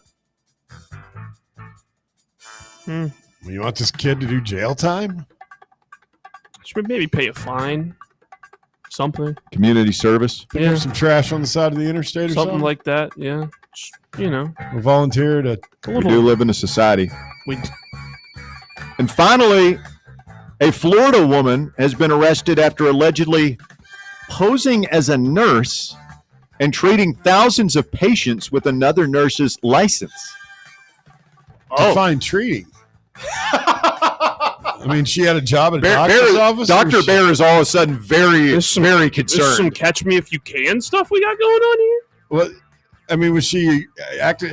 I got questions. Go ahead. 29-year-old Autumn Bardisa of Palm Coast is facing 7 counts of practicing as a healthcare professional without a license and 7 counts of fraudulent use of a personal identification, according to the Flagler County Sheriff's Office. The Sheriff's Office said that Bardisa worked at Advent Health, Palm Coast Parkway Hospital for nearly 2 years. Jeez. A colleague discovered that she was not licensed to work as a nurse after she got a promotion earlier this year. In her time at the hospital, Bardisa, quote, participated in medical services for 4,486 patients from June 2024 to this January, despite never holding a valid nursing license. Okay. Wow. It sounds to me like, hold on, Walker. Go ahead. It sounds to me like that she got promoted over somebody else, and somebody else started maybe digging into her background. I was about to say, like, she's doing this for 2 years, doesn't have a license, but sounds like she wasn't doing a bad job. And she did get a promotion. Yeah. Said she passed the exams to get hired there, provided a license number that matched the one on with her name and her last name and all that stuff. Who's this real person? I wonder where they're at. She allegedly tried to hide the discrepancy by claiming she had recently got married, had a new last name. Sorry, she had a different last name on the license. Interesting. These kind of stories pop up once every 10 years or so. Where you find out, and wasn't there a story? I feel like a couple of years ago there was like some kid. It's like a 25-year-old or something was performing surgery on people. Had like no medical We training. talked about this. He on was the doing show. it at home. Yeah. He was just butchering people. Yeah. You see about people like that. Yeah, I remember that one. I mean, think about all the lawsuits that this opens that hospital up to. How many pay? You said something 4,000 plus, something like that. It's tough. A lot of upset people. patients in the short amount of time she worked there. It wasn't even a year. It sounds like. That's scary, man. It is. Some weird folks out there. That is the docket. It's brought to you by the law offices of Jerry R. Givens. Bankruptcy, divorce, personal injury. These are just some of the curveballs life can throw at you. Fortunately, East Tennessee has someone who can help you work through these problems and recover. The law offices of Jerry R. Givens are here to help you. If you're in need of legal advice, call today and set up a free, no-obligation consultation with my good friend, Jerry Givens. His number is 865-801-9250. That's 801-9250. And as always, you can go to his website, jrglawtn.com. That's jrglawtn.com. The law offices of Jerry R. Givens, legal expertise you can rely on. The Drive, reaching the halfway point, 865-966-3435, your number to get on the show. What You Talking About returns in less than an hour. We're up to what, 5 now? Yes, we've got 4 slots left in Champions League. We'll get one today, one tomorrow, and then we'll finish it up next week. Yep. We'll be ready to roll. Mm-hmm. Goes by fast, doesn't it? Championship Friday is next Friday. Oh. So yesterday at the ball game, I had, first of all, we saw a ton of people. Nick was there. Mm-hmm. So was William the Conqueror. And he had a long sob story about just how broken he is. I don't, this about William the Conqueror. He's been in the Air Force for like the past 10 plus years. Really? Just got out. Friday was his last day. And his wife threw him a celebration party over the weekend.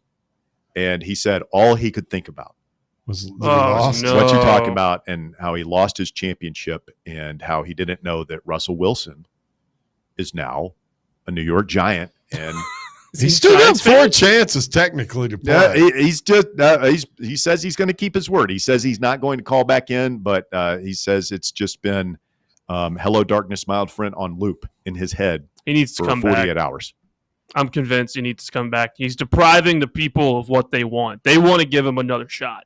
I mean, he was a 2-time champion. I don't think Nick wants him. I think Nick. Nick was glad that he got his dub and he's ready to move on. Nick sees an opening. He sees a pathway to glory right now. Oh yeah, Nick. I remember when William was known as a usurper. He had that hungry look in his eyes, like Nick had. Nick looks very hungry right now. He wants to wear the crown.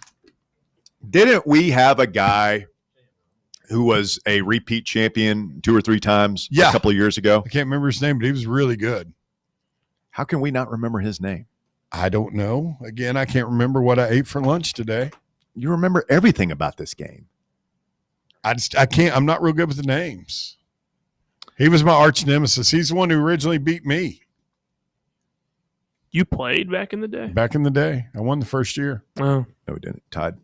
That's not true.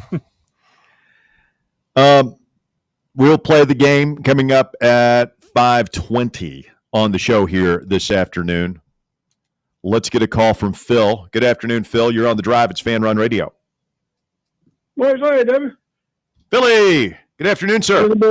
How you and the boys doing? Very well. Thank you. Y'all quit talking about green dildos. Yeah. Can we say that on air? I mean, Phil just did. Do we have to hit the dump button now? I don't think it's a bad word. We're talking about a major story in the WNBA, one of the major sporting leagues in our country, Phil. I mean, please, a little respect. Trying to show this sport the respect it deserves. Well, I've been outside of Clayton Clark. That's about the only time you get to hear anything about them, you know.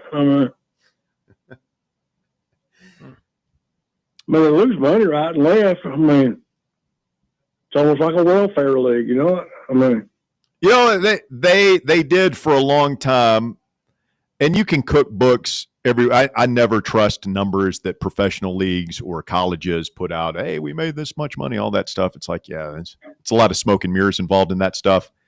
But I see a lot of people at these games, and the TV numbers appear to be drastically increased. And let's be honest, most of that is due to Caitlin Clark the last year or two. Mm-hmm. But I'm all for it, man. If it gives girls, women the opportunity to compete, jobs, entertainment, all that stuff, I wish them the best. But I do like the little side controversy we've had the past couple of weeks or two. It's funny. Did Dalton Connect get traded to the Celtics? Not that I'm aware of. No. I swear I saw something on the net. Of course, you can't believe everything you see on there. Quick search. I'm not seeing anything. Man, No. he would make such a good Celtic, wouldn't he? Oh, I hope he leaves the Lakers. I mean, as long as LeBron's out there, they're going to win anything again. Red would have loved him some Dalton Connect. Probably. He could be a poor man's Larry Bird at Boston. Yeah, he needs to get out of L.A. It just doesn't seem like a good fit. I didn't watch much Summer League, but I heard that he struggled at times in NBA Summer League, and it just seems like he's kind of buried on the Lakers bench right now. So it's cool that he gets to be on a highly visible team and all that, but for his development, you can't help but wonder if maybe it would be better to go somewhere where he could get regular minutes. Yeah. What's your question for today? What will be the Achilles heel of this year's Tennessee football team?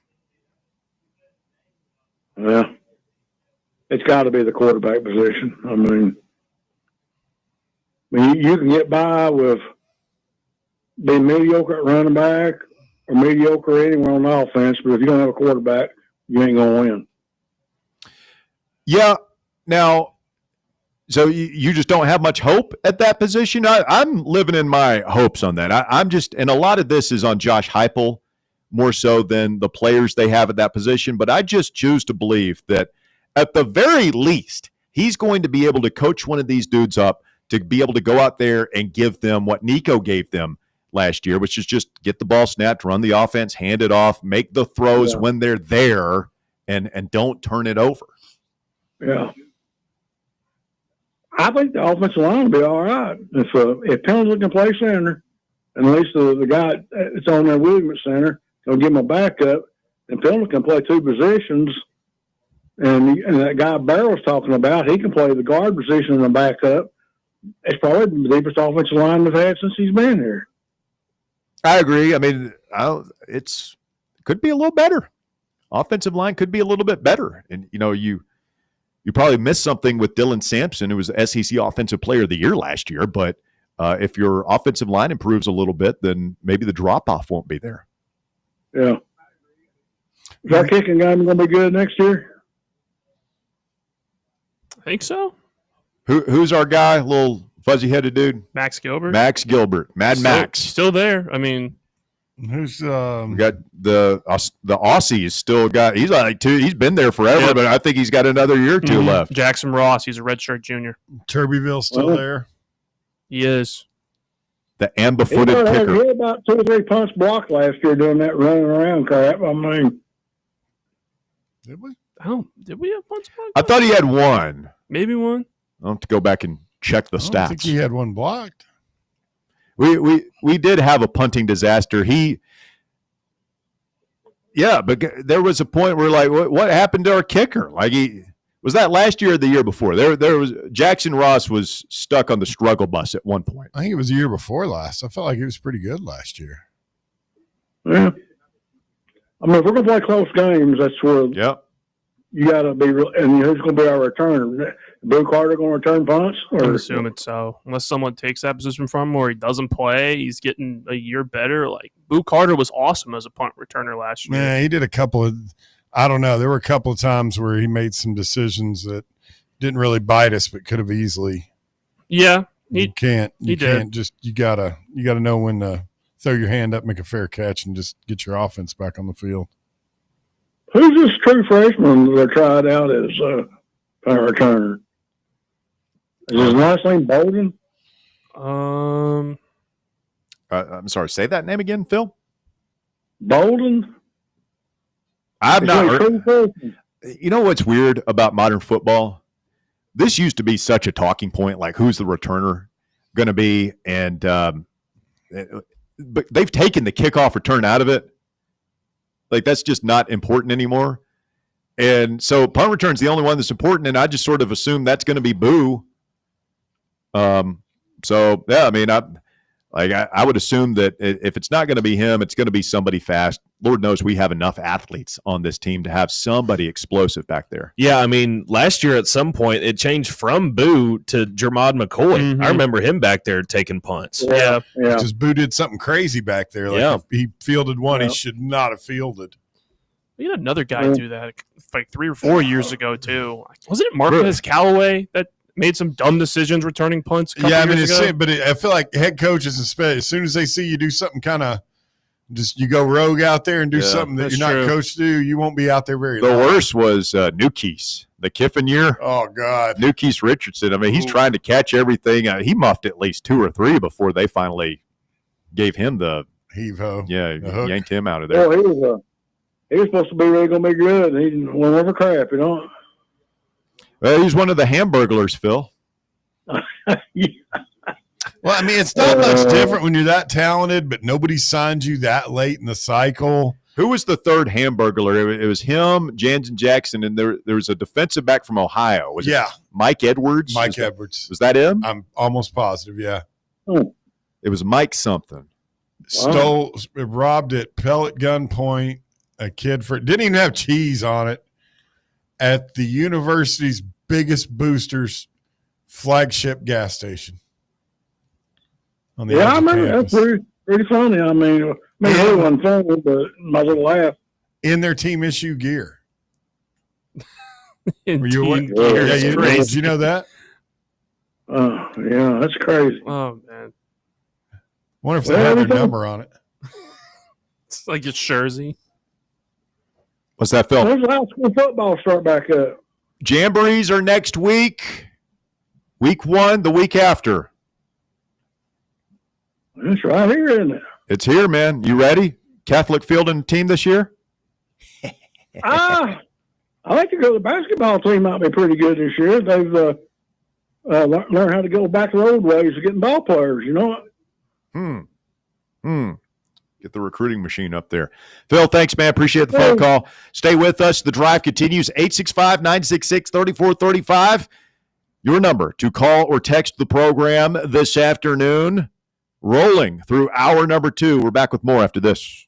The Drive. Streaming worldwide at FanRunRadio.com and on the free FanRun app. This is Big Orange Country's sports talk radio superstation. FanRun Radio. Knoxville. Hello, is Tina there?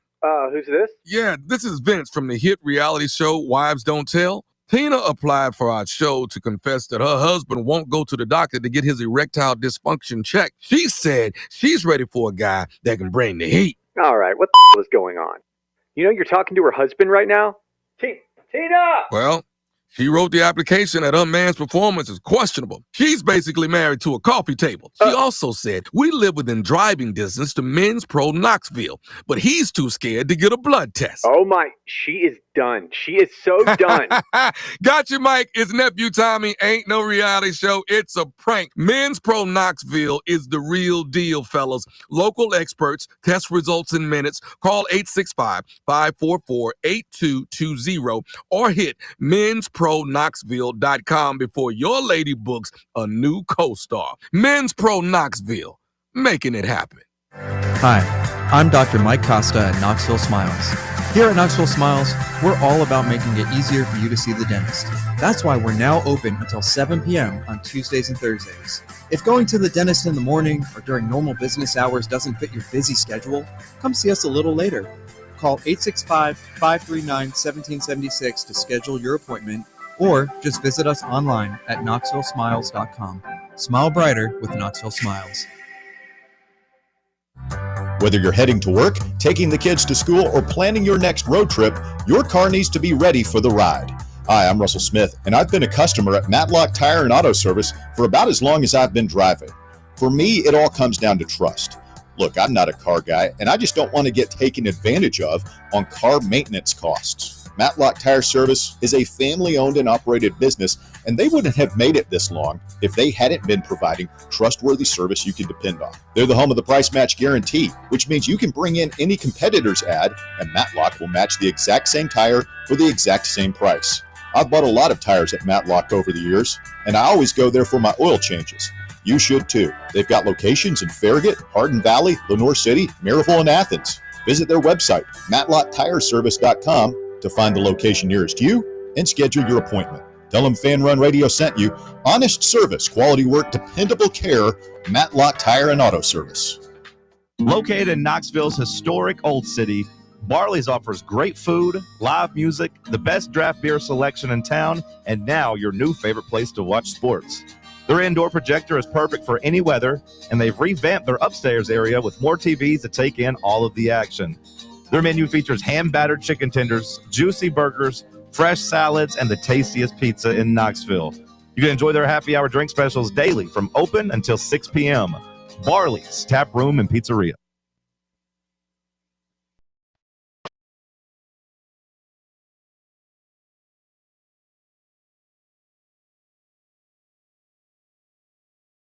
You know, the thing about the green weenies is,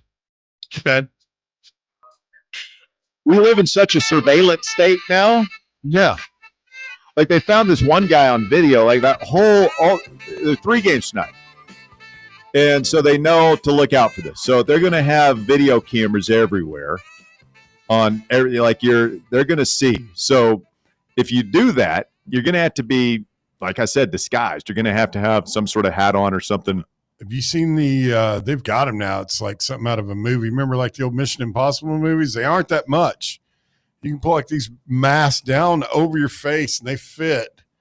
And it looks, as long as you don't try and talk to somebody, it looks real as hell. It completely alters your face. You're going to have something like that, and then you're going to have to get out of there quickly. But then think about the concourses are probably videoed. Lock it down.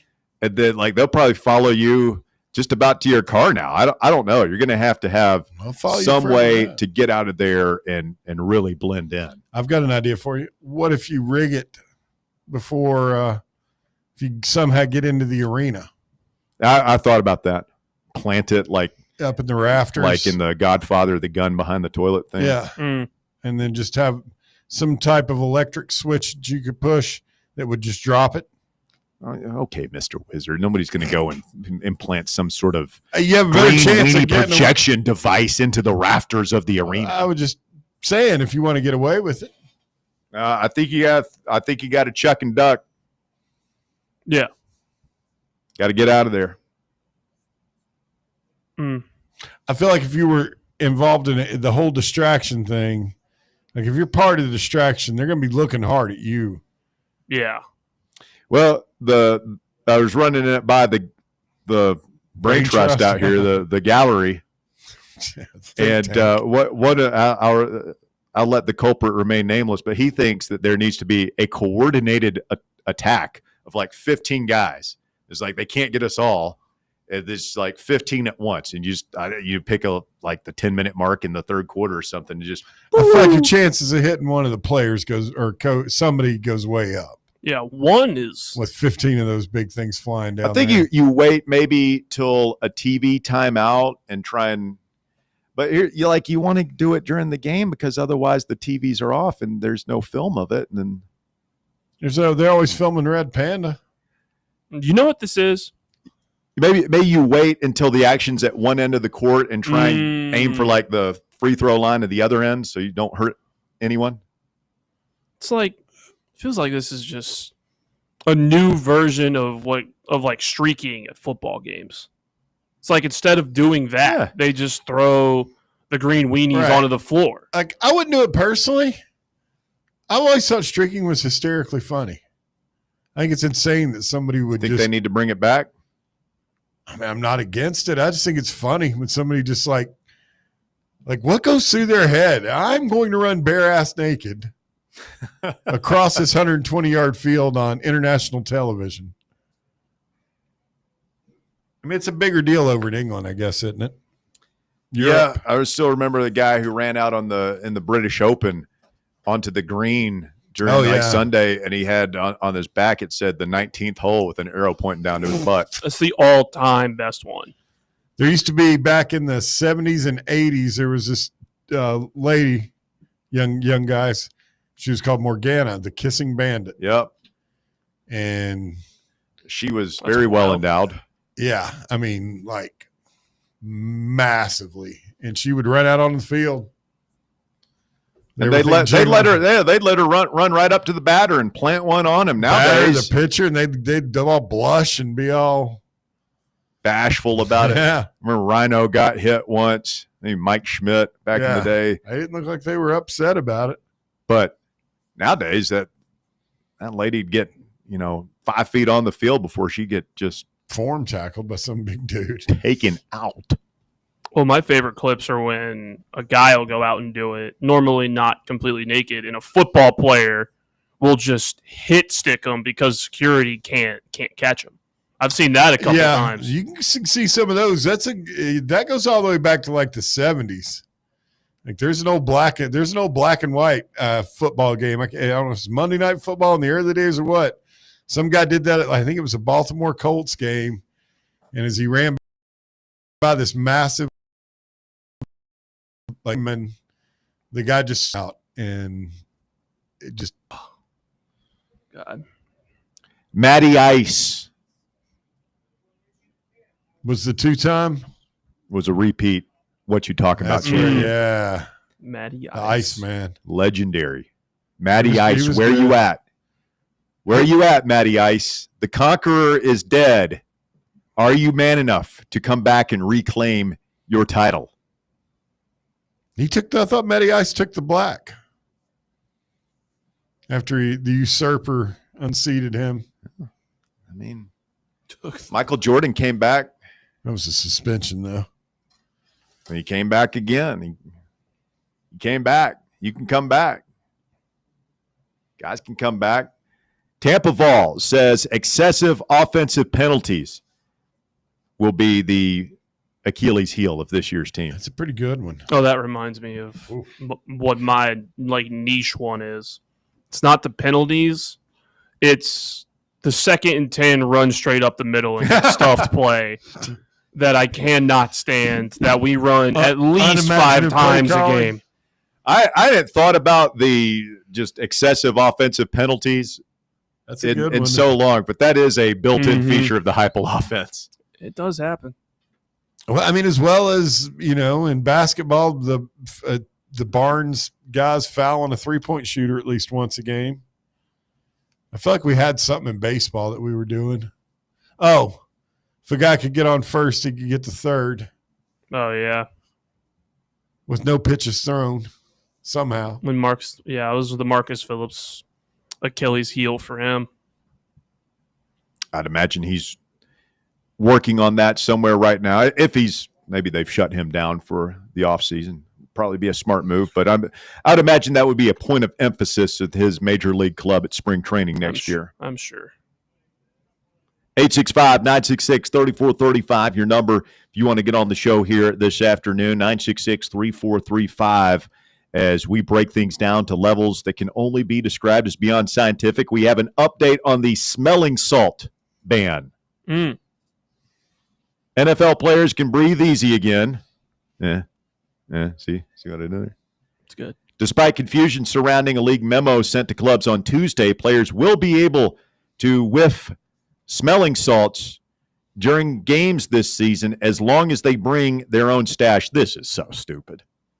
ESPN obtained a message from the NFL Players Association sent to players Wednesday night that indicated the union sought clarification on the league's ammonia ban and received confirmation it only applies to clubs providing ammonia to players. So you can bring your own smelling salt. That's fine. Bring your own lunch to work day. This is just bizarre to me the longer I think about this. These guys are basically huffing ammonia, which is a dangerous gas. Like we talked about it. If ammonia spilled out of a rail car, they would evacuate the surrounding area because it's dangerous. It's not. And these guys are huffing it up and then going out and basically trying to kill each other. All right. You're a ammonia huffer apologist. Yeah, I'm going to bring some in. You tomorrow. like that canned air stuff too? No. What? You don't like Galaxy gas? No, not PCR Galaxy head gas. cleaner? No. I will bring Krylon? some smelling salts tomorrow and have Russell and Jace try them. You have some? Yeah. I actually ordered them to bring them today. They didn't get here until this afternoon. But no, I'm going to bring them tomorrow. So if we go out with Walker, is he bringing a Don't be brown scared. paper bag and a gallon of gas? You have a guarantee that you will be just fine. How can you guarantee anything? I'm telling you, you've never getting done severe anxiety. He's thinking not about going this. to like it, Walker. It's going to get him fired up. No, it's not. He's going to be ready to do the best show of his life. Bear, why did you not tell me that would be so terrible? Well, I mean, it's the worst thing I've ever done in my life. Is it gonna? I mean, I ingested a lot of bad chemicals for me in my younger days. I promise you, it will lot of not be the worst thing. Decision making was not on point at one time in my life. I feel like that's long past. I just, you know what it's similar to? Have you ever eaten like that, like either really hot wasabi or really hot horseradish, or like that Chinese mustard? Yeah. And as soon as it hits your mouth, like a bomb goes off in your side, and you're like hold on. And you're like, this is a huge mistake. I should not have done that. Bad? No, it's not that is at it all. Similar? It's not a painful. It's not a painful thing. Okay. It just wakes you up. Selling me a little bit. Like Sometimes I need to be waking up. Like when you're in here and you say it's a 2 Red Bull type of day, or you get up early, a little bit of one sniff of a smelling salt, and you're ready to selling go. me. This is like the same pitch. Red Bull is only marginally safer than huffing ammonia. No, this is like the same pitch for Coke users. Just one sniff. That's all it takes. 100% legal. It is weird knowing everything I know about Bear and how his lifestyle, that he's really against. I mean, he is like my mom telling me not to do drugs in the 1980s. By the way, yesterday on my way to the game, I saw a dude in a Dare t-shirt in the old city just doing that Fent thing. He's wearing a Dare to keep kids off drugs shirt, and he's just like zombified. Unbelievable. Hour number 3 of the drive coming up. The Drive. When it's past high noon, it's time for a vodka soda made with a vodka you've actually heard of. I'm talking White Claw vodka soda made with White Claw premium vodka. JB Smooth only drinks vodka soda made with the world's smoothest vodka. And you can too. Pick you up a bottle of the triple wave filtered vodka that's been distilled 5 times. White Claw premium vodka comes in 4 flavors: black cherry, mango, pineapple, and just vodka. You haven't had vodka like this. No one has. White Claw premium vodka. Please drink responsibly.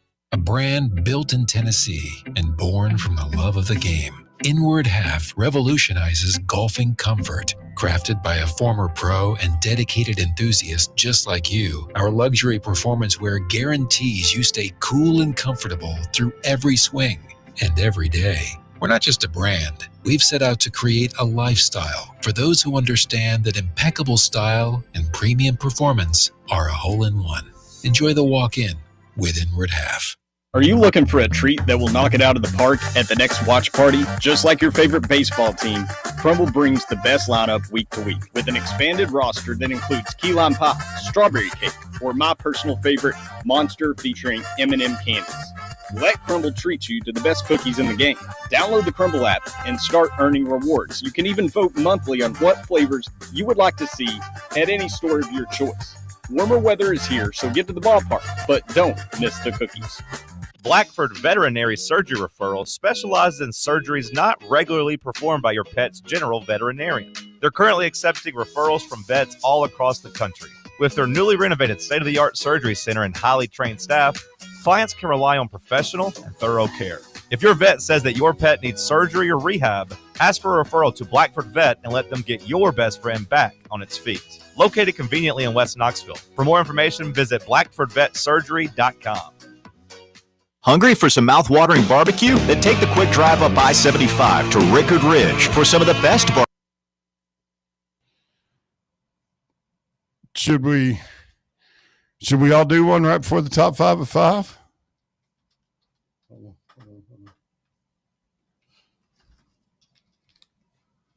What do you think?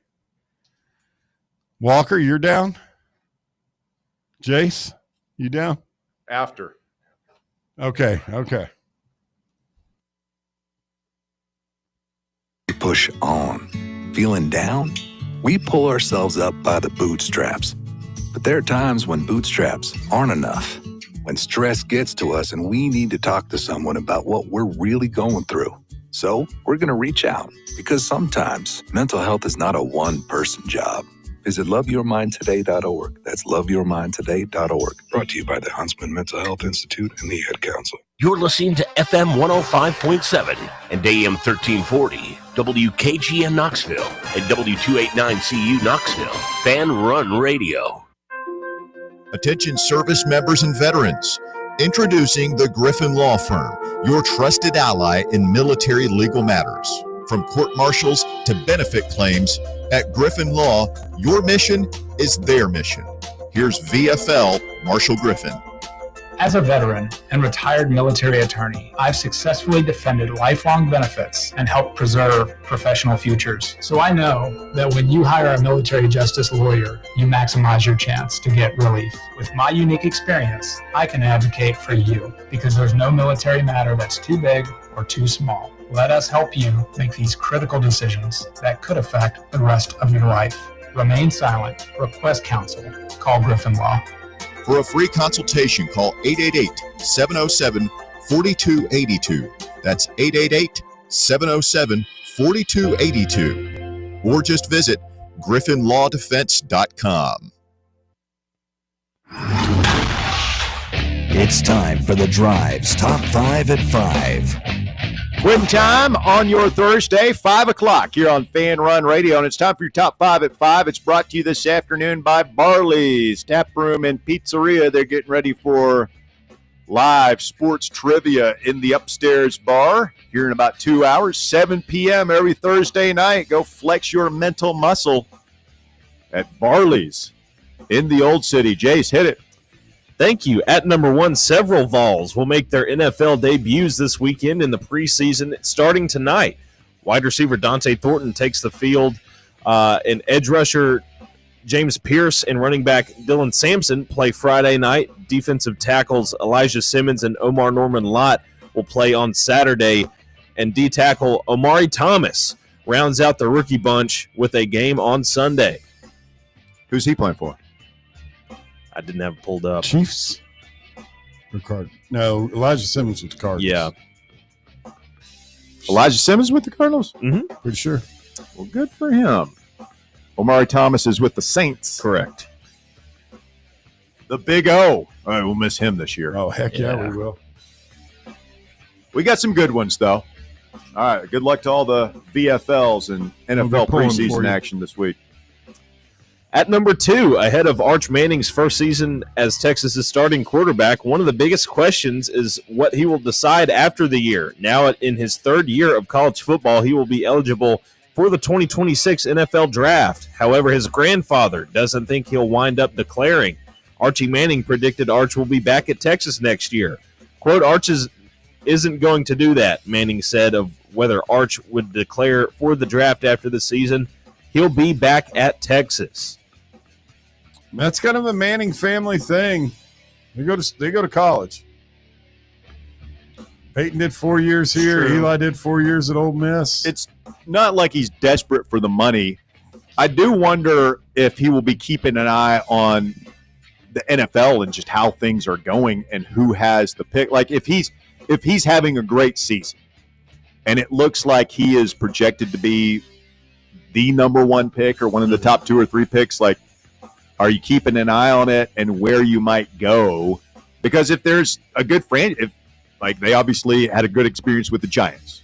They had a good experience with the Broncos, Manning family. Mm-hmm. They had a good experience with the Colts. Like if one of those teams is up near the top for whatever reason, maybe you're more likely to go and hope that you get drafted by them versus I don't know what their feelings are towards the Browns. We think they're a laughing stock, obviously, but they have ties to the they have ties to the Haslams. Like, do you want to play there? Do you not want to play there? I don't know, but these are the things that they might be thinking about towards the end of the season if Arch really has a nice year. I never forget Peyton signed off on Shiano at the Haslam's urging. It's true. I love you, Peyton, but we all make mistakes. Yeah. At number 3, some injuries have hit teams in the NFL preseason. First up, Los Angeles Chargers Pro Bowl left tackle Rashawn Slater left Thursday's practice on a medical cart with an apparent left leg injury. Slater just signed a 4-year, $114 million contract extension just 11 days ago that included $92 million guaranteed to make him the highest paid offensive lineman by average annual pay in NFL history. And also earlier today for the Houston Texans, during a scrimmage, safety C.J. Gardner-Johnson went to tackle wideout John Mechie III, and after making contact, Gardner-Johnson fell to the ground. He was later carted off the field there as well. Yeah. Hate that part of this part of the calendar. Yeah. Don't do your fantasy drafts early. Always wait until right before the season. So does Joe Alt slide over to the left now for the Chargers? It didn't detail that, but if I had to guess, if that's what you want to, I mean, if that's going to be the most important side of the line this year by far. So, yeah, I would be dumbfounded to think that they wouldn't. I wonder how he did last year. I didn't really keep up. I mean, obviously the Chargers well were enough to where they were gonna. He was the highest paid offensive lineman in history. No, I'm talking about Joe Alt. Oh, obviously, our guy blanking Latham did okay, but they moved him to right. It's just interesting that he could go to right tackle and then Joe Alt slides over to left tackle. Yeah, the second year. At number 4, IndyCar driver Pato O'Ward and series officials were shocked by a social media post from the Department of Homeland Security that touted plans for an immigration detention center in Indiana dubbed the Speedway Slammer and used an image of a car with the same number as the only Mexican driver in the series. Quote, "It caught a lot of people off guard. It definitely caught me off guard," O'Ward said on Wednesday. Quote, "I was just a little bit shocked at the coincidences of that and, of what it means. I don't think it made a lot of people proud, to say the least." The post on Tuesday included an image of an IndyCar-style vehicle with the number 5 that had ICE imposed on it multiple times, similar to the display of a sponsor. It appeared to be a computer-created image with the car on a track and a prison-like building in the background. I mean, he is one of the stars of the league. I mean, it'd be kind of like, doing that with I don't know, like the number 3 back in the day. Like the 5's closely associated with him in IndyCar, and he is the only Mexican driver right now, I think, in Indy. He's not illegal, is he? Oh, he's a gazillionaire. Well, they had was it Julio Cesar Chavez Jr.? Like they had. Oh, he was locked up, and turned out he didn't have his paperwork in order. Yeah. So I don't know. He's high end, like the guys in Formula One, IndyCar, NASCAR. I think they all make sure they get all their stuff in order. I would hope so. Yeah. Well, a lot of they cross, they go multiple countries. Worldwide, worldwide throughout the season. And at number 5, an American big game hunter and millionaire has been killed by the buffalo he was tracking on a hunt in South Africa. Asher Watkins, a 52-year-old from Texas, was fatally hurt in a, quote, sudden and unprovoked attack by the unwounded animal at a reserve in Limpopo province on Sunday, according to the professional hunting operation hosting him. A statement. Cape buffalo? Yes, a statement by CV Safaris added, quote, "He was tracking it together with one of our professional hunters and one of our trackers. This is a devastating incident, and our hearts go out to his loved ones." The Cape buffalo, one of Africa's so-called Big 5, along with the lion, leopard, rhinoceros, and elephant, is highly prized by trophy hunters and notorious for its unpredictability, earning the nickname, quote, "Black Death," for its habit of charging without warning when threatened or wounded. They don't like being tracked. Score 1 for the good guys here for the Black Death, the water buffaloes, the Cape buffaloes. I don't think that it was unprovoked. Have you seen the horns on these things? Yeah. On a water buffalo? Yeah, they're like flat in the middle, and then they're really like razor sharp point, and it's curved upwards. And they are really good at they'll gut any other animal quick. It's a man's death. That's what that is. It's a man's death. I don't think it was unprovoked. The guy was tracking this thing. Yeah, unprovoked while hunting it is trophy hunting. Play stupid games, win stupid prizes. Yeah. But he went out on his shield, man. He didn't die lonely in a bed clutching his. No, he went out with a gun in his hand. Well, he got ripped apart, kind of like William Wallace. He got gutted. Spoiler alert. Jeez. You guys seen Braveheart? Have not. Yes, it's on the list. Thank you, though, Bear. Appreciate it. When do you get to the part about freedom? The only problem with this. We watched that in high school. I still can't believe that. Teacher showed us that in high school. They get in trouble? No. We were men back then. Well, we weren't. We were boys, but we were in high school. We were a society of reasonable people, not like whatever this is. Hippie school over there on Sutherland Avenue. Thank you, Jace. That is the top 5 at 5 here on Fan Run Radio. It's brought to you again by Barley's Pizzeria and Tap Room down there in the Old City, Jackson Avenue, right next to the bridge, which is, of course, right next to the new Covenant Health Park. Next time you're in the neighborhood for a Smokies game, stop there for a little pregame or postgame snack and or beverage. And, yep, they've got sports trivia every Thursday night at 7. So if you're looking for something to do tonight, go down there. Be sure to tell your server you heard about it here on Fan Run Radio. What you talking about coming up? Stay tuned for your cue to call this afternoon as we continue the breakdown of the day's events here on Fan Run Radio. Today's hot question for those of you just joining us: what will be Tennessee football's Achilles heel this year? 865-966-3435. Your number if you want to call in on that. You can also text the show at the same number, 865-966-3435. Alan writes in, besides quarterback, wide receiver, and the offensive line. So just the whole offense? That's a lot of problems, Alan. Almost every position except for running backs. Stevie says Danny White. What the hell's wrong? Come on, man.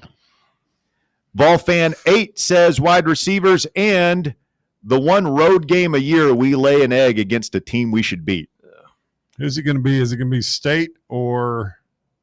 No, you can't It's lose. not You going to can't be lose to Mississippi Mississippi State. It's not can going you? to be Mississippi State. You can't. Who's it going to be? That's the game. It would be Kentucky if it was one. Kentucky's a lot worse. Losing Kentucky's a lot worse than losing to Mississippi State. Yeah. They're a better team, but it's a worse loss. Yes. It's a worse loss. Personally, it's a worse loss. It should almost be in the coach's contract. Could be get you fired for cause. Kentucky and Vanderbilt. You can't lose to them. Jay says offensive line, LRB and the strength and conditioning coach are pure trash. Sanders will be a bust.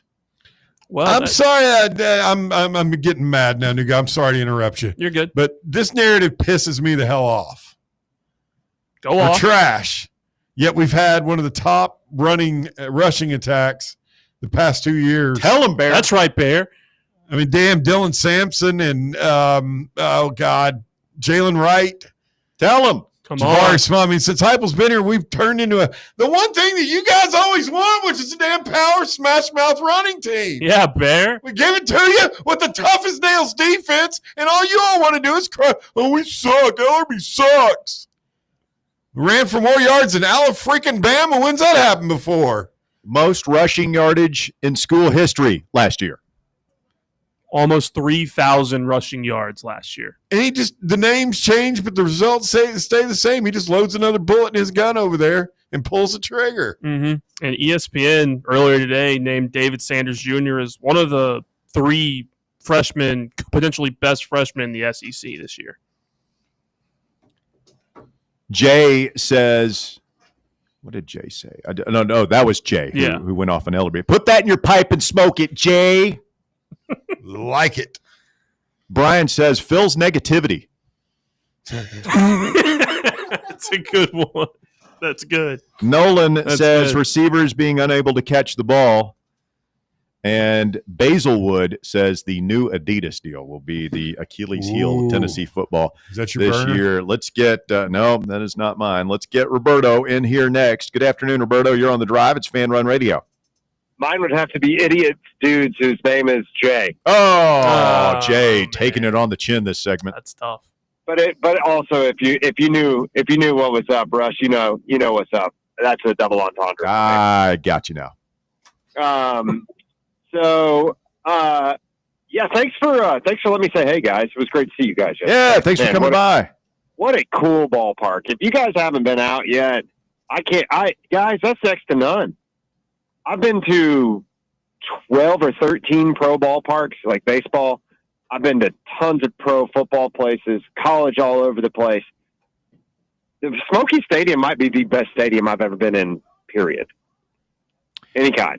Wow. Well, it's unbelievable. Randy Boyd and the people who designed it, I mean, they went all in, man. It's awesome. And yeah, if you haven't been there, you got to go check it out. And the other thing I always think about whenever I go down there, Roberto, is like all the empty, unused, or not well-used space around it, which it's going to be really interesting to see how that area blossoms because it's still very when early. You say that, you mean outside the stadium, Russ? Yeah, like across Jackson Avenue on the other side and further east as you go, past to the stadium. There's so much potential there.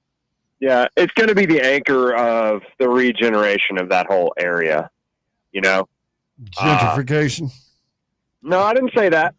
They're definitely going to gentrify it. It will be, but yeah, here's the thing. Like, people say that as a negative. I don't think that's intentional. For me, gentrification just means make things better. Here's an area where nobody wanted to go, and all of a sudden there's cool stuff there, and people want to go. Like, that's a good thing. If that's gentrification. You guys saw the misses with me, and we were kicking it around those. They're not apartments that they're going to build. I guess that they're like flats over there on the right of home plate. Yeah. We took it as far as to actually look at like what would it be to purchase one of those, and the purchase price isn't terrible, honestly. I will say the HOA is not cheap, given that your back porch walks out. Literally, their first floor back porch walks out into the stadium. I don't know if you've noticed that. Mm-hmm. It's a double-edged sword. It's not going to be cheap. Yeah, but a lot of what fireworks. about the concerts it brings to the area? That's the other thing. They haven't even. They've got soccer there now with Knoxville. They've got the baseball team there. But what about the concerts they're going to slap out there too? People seem to forget that, and that's going to be really cool too. Your mid-major, if you will, bands. It's going to be great, and I'm really proud of our city for doing that. And hats off to Randy Boyd. Rumor around town is that scoreboard. That scoreboard was a personal check stroke. You know what I mean? And the University of Tennessee needs to have some semblance of that same scoreboard in their new baseball stadium, period. It's incredible. I would love to have the state scoreboard in Lindsey Nelson as well.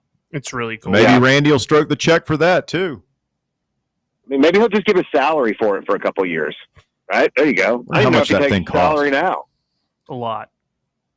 I don't know if he takes a salary, sincerely. I don't. He doesn't need it. But anyways, guys, so thanks. That was the crux of that part of my call. And then, to say, and Bear, you actually went off, and for the first time in a long time, I truly felt every word of what you were saying. I am so sick of that narrative. Look, I'm as against Ellerby as just about anybody, but the narrative isn't necessarily fair when you put out, hey man, like, we smash everybody in the mouth at the line of scrimmage and we run the football. And the rumor out of camp and out of the University of Tennessee right now, I know you guys hear it too, is that our offensive line is incredible. And they're really starting to gel. And we went out and we revamped. We got a bunch of transfers, and that's okay too. In this day and age, transfers is what you want. Even if you can't develop. Like, I think maybe that's what Jay was hopefully indicating in his text, was that he has a struggle developing guys. Maybe that is true. I don't think our strength and conditioning is trash. I've seen the athletes over there. Okay. Maybe Ellerby can't take a guy from high school and develop him, but he sure as hell can take other guys that have been in strength and conditioning programs and training from other schools and turn them into NFL prospects. That's absolutely true. So I have no problem with us just raiding the portal for 5 new offensive linemen every year. That's fine with me. So long as they keep doing what they're doing, which is producing 2,500 plus yard rushing attacks every year. Does anybody have a problem with that? No. Sincerely? At the end of the day, are you productive or not? Yeah. I think we've averaged 220 something yards per game in the Heupel era rushing the football. Is that any good, guys? It's pretty good. Where I live, that'll win a whole lot of football games with a dominating defense. And yes, it's boring. But 10 years ago, guys, our fan base is so right in front of ourselves. I'm guilty of it too, okay? In 2014, would you have taken a 10-2 and playoff berth? Of course you would have. And last year was amongst the most boring football I've ever watched. But you know what? We won 10 freaking games and went to the playoffs. That's the end of the discussion. No, I'm the same way. For me, it's about wins. I want to win. As Phil said, I want to win. I'd rather win ugly than lose pretty. I'll tell you that right now. Yeah. And I'll leave you with this, Russ. So thanks for the time, guys. The problem with Scotland is it was from Scots. See ya. Pretty good, Longshanks. Got to get it up a little bit higher. Quick timeout. All right, we need 3 players to play What You Talking About. 865-966-3435 is your number. All lines available. Call now to play the game. You'll win chicken wings from Buckethead Tavern, as well as a coveted spot in What You Talk About Champions League. Call now, 865-966-3435. Back to play the game right after this. The Drive. 105.7 FM, 1340 AM. Online at FanRunRadio.com and streaming on the free FanRun Radio app. This is FanRun Radio, Knoxville. Barley's has live music on weekends, general team trivia on Wednesday nights at 8 p.m., and now live sports trivia courtesy of the Knoxville Trivia Guys every Thursday night upstairs. The game starts at 7 p.m. and is free to play for everyone, so head on down to the Old City and show off your sports knowledge and win gift cards to Barley's. Use those gift cards to buy some delicious food and drinks, and you can take it all in with their wide selection of TVs and indoor projectors. Barley's Tap Room and Pizzeria. This is Coach Josh Heupel. In football and life, you need a solid defense to protect what matters most. That's where Farm Bureau Insurance of Tennessee comes in. Score peace of mind with Farm Bureau Insurance, the official insurance of the Vols. They're your line of defense. FBITN.com. This is Baseball VFL Cody Brown. Farm Bureau Insurance is the official insurance of the Tennessee Vols. I'm here to be that line of defense for all your insurance needs. Give me a call at 865-992-3871 and go Vols. White Claw is taking hard seltzer to new heights with White Claw Surge. At 8% alcohol, White Claw Surge is a stronger wave of refreshment that doesn't compromise on taste. Available in 4 bold waves of flavor like ripe blackberry, citrusy blood orange, zesty natural lime, and tart cranberry. Check out your favorite retailer in-store and online for the White Claw Surge Variety 12-pack and 16-ounce single-serve cans. White Claw Surge. Please drink responsibly. Ready to launch your career? Axle Logistics is a leading third-party logistics company where excellence is an energy.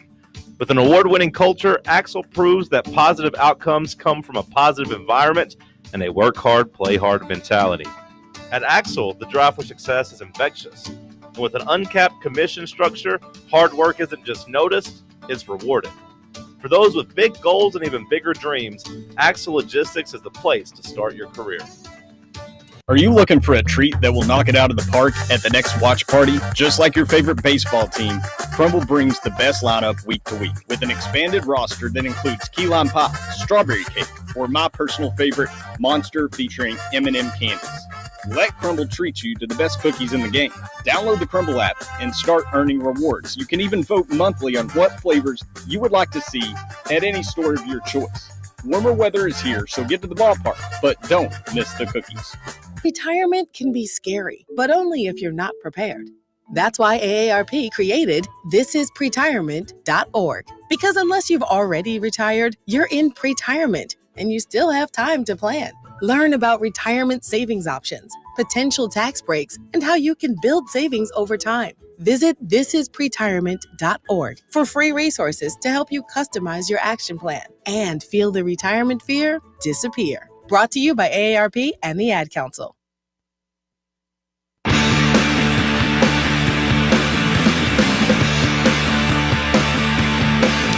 FanRun Radio, the drive continues. It's a Thursday afternoon edition of the show, and we have Stevie. Who do we have right now? We've got Jay. We got Jay and Charlie. We still have one spot. One spot. You want to play what you talk about? Give us a call right now, 865-966-3435. Your number to get on board. That's the first time that's happened this year. We don't have all three players. It doesn't happen. I don't think it's happened often down through the years. There's an open spot for you, Will. Somebody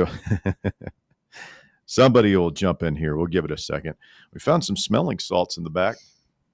We did. Fire it up. You need to get focused before you go on here. I would like to. I mean, if it's going to give me that, but the way you talk about it. Go ahead, Walker. You've been telling me not to do it, and now you're saying do it. I want to see you do it. We're all four do it right together. Before I do the game. What if I get high and I can't do the trust me, clean? you're not going to get high. There's nothing intoxicating about this. Well, you do it. You go first. Here, I'll go first. You'll go first. He's a big proponent. Here, hand me one of them. All right, here you go. You only got to use one. You guys just work on the phones over there. All right, Walker Smith. You break it open. Joe. Woo! Whoa! Hey, there he is. God almighty. He's alive. All right. That'll put some hair on your chest. Yes, sir. Whew. Oh, yeah. Hands are sweaty now. All right. Who we got? Somebody talk to me, please. We got Tim. Tim. There we go. Jay, Charlie, and Tim. What'd you think about the I'm fired up, focused, and prepared now. Did you hit yours yet, Jay? Go ahead and let's pop it, Jace. Come on, Jace. Get up in there. Get you some of that.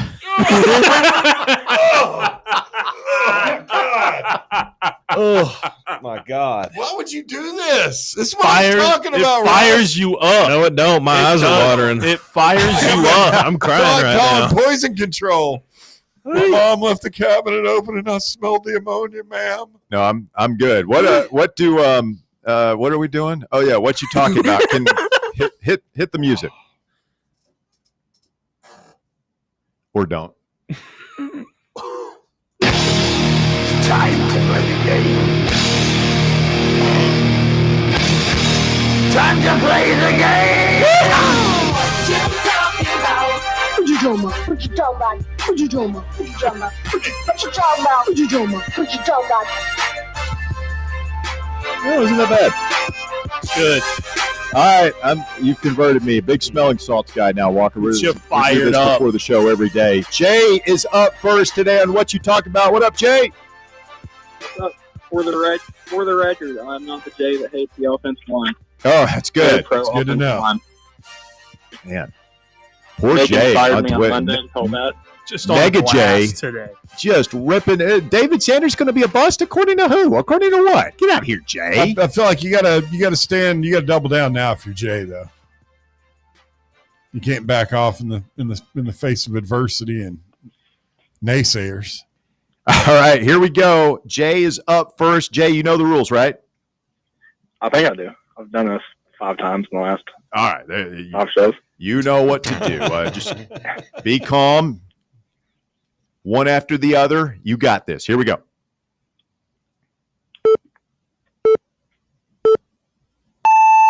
Mexican food, soft shell, hard shell. Taco. Yeah, this is Turkey Day holiday. Thanksgiving. Yes, this is the former head coach at Ohio State in Florida.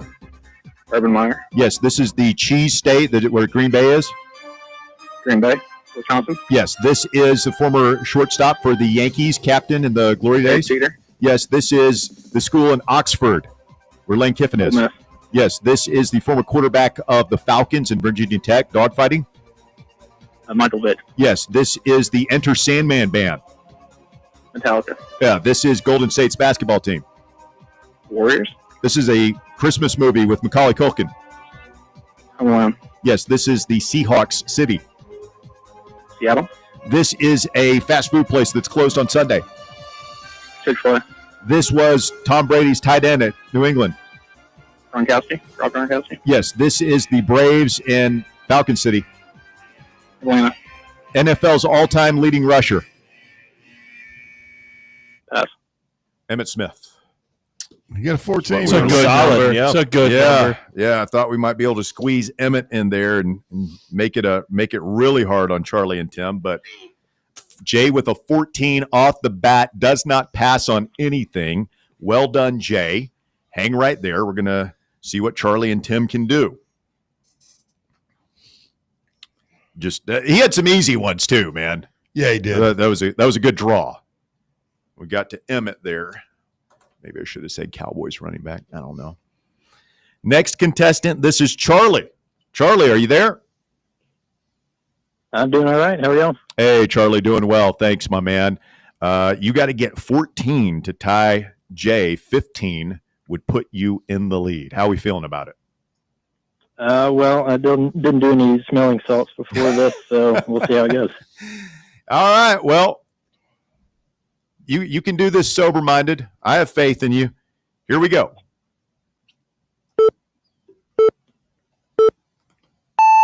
This is the city where the College World Series is.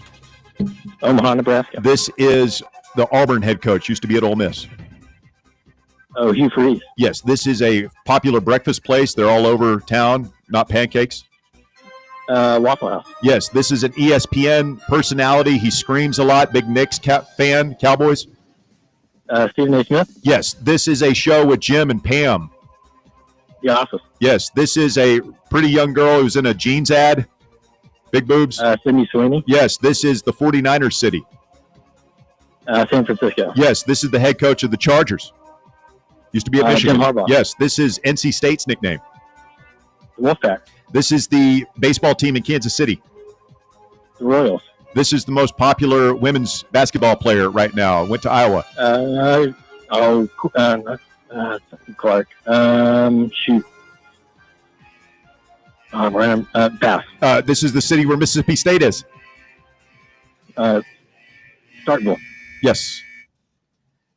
Charlie, you were doing awesome, my friend. True. You were rolling. That's tough, as soon man. as I tell him what his score is. Caitlin Clark. That's what got me. Caitlin Clark, man. Wow. 11. Yeah, Oh. he was cruising. You were on pace to pace at least tie. If him. not, Oh, if man. it's not nailed down to 15. Charlie, don't let this define you, my friend. Bounce back. You're better than that. I know you are. You know you are. I do. I feel it in my plums. Thanks, Charlie. He won't let this define him. That was tough crash out, though, man. I mean, we just That was took so bad. long. That was Dude, bad. just pass. Just pass, man. And we've talked about her, we've talked about WNBA the whole show. It's true. Just one of those things. All right. You think he was just thinking green weenie and he couldn't put a name with it, and it just We've said that so much all he today. could see in his mind was just a that big thing green jiggling around on the court. Gyrating. Yeah. The girls are running. big old floppy dong just out there in the middle of the court. I like Kelsey Plum, though. I figured that out. She's a good ball player. Great ball player. Let's bring in Tim, our final contestant here this afternoon. Tim, you there? Got me under pressure. All right, Tim. 14 will tie Jay. 15 will put you in Champions League and win free wings from Buckethead Tavern. No pressure. You got this. Here we go.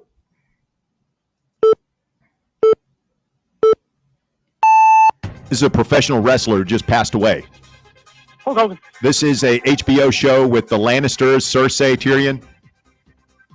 This is the Blue Devil School. This is the quarterback of the Lions. Used to play for the Chargers.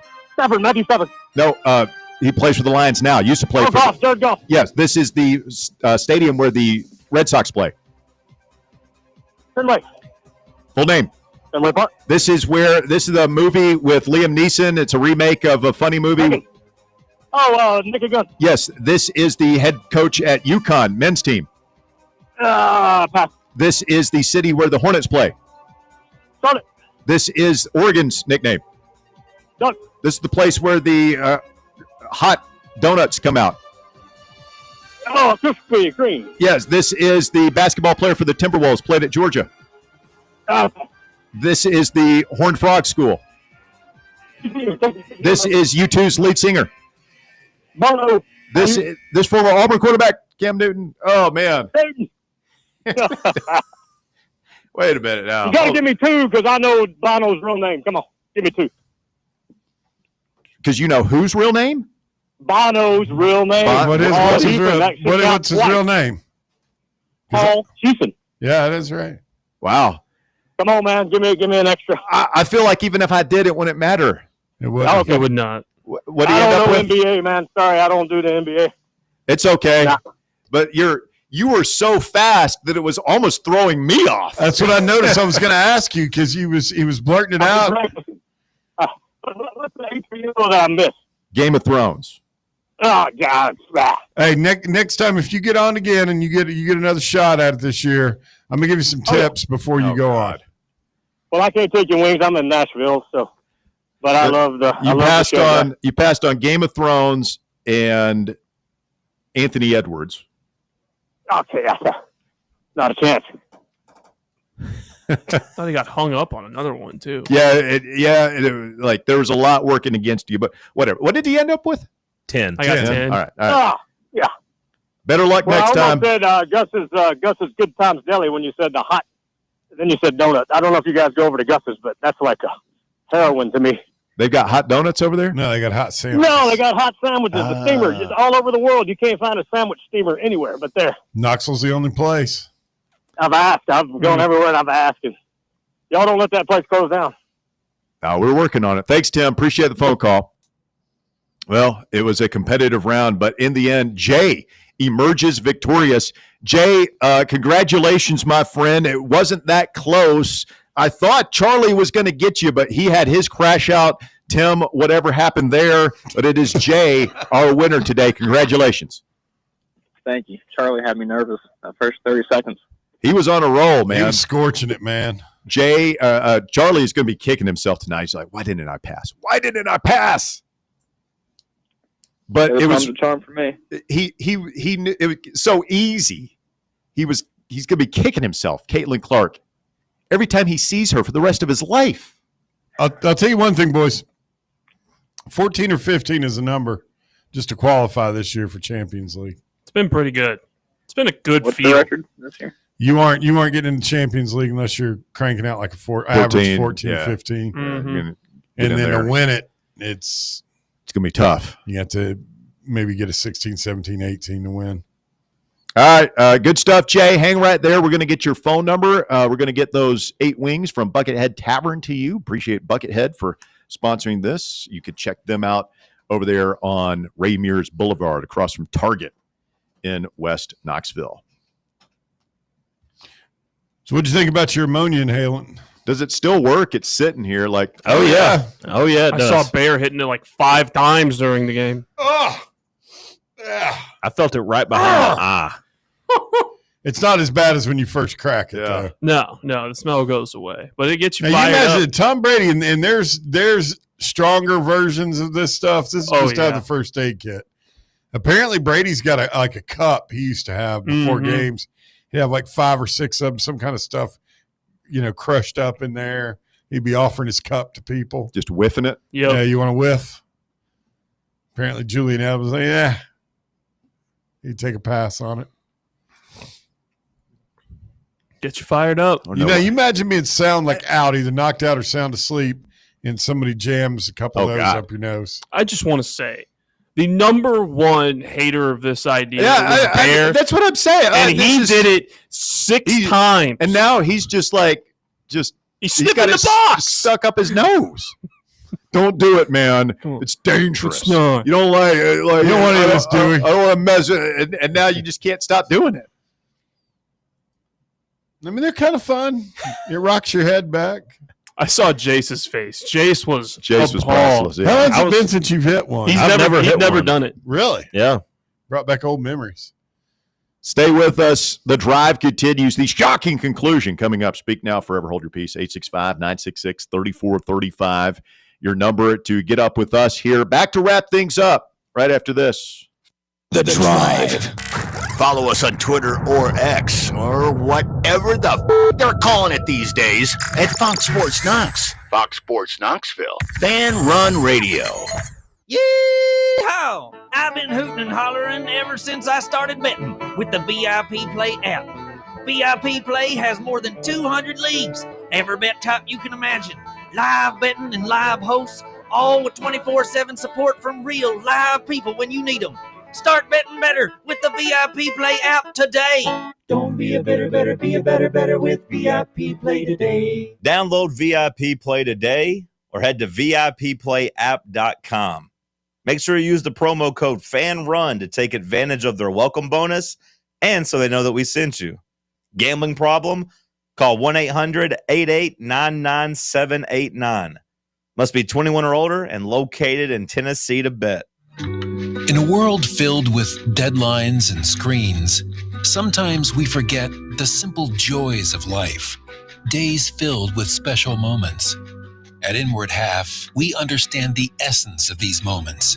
Feel the difference between our breathable fabrics and flexible apparel as you disconnect from the hustle and bustle and reconnect with what truly matters.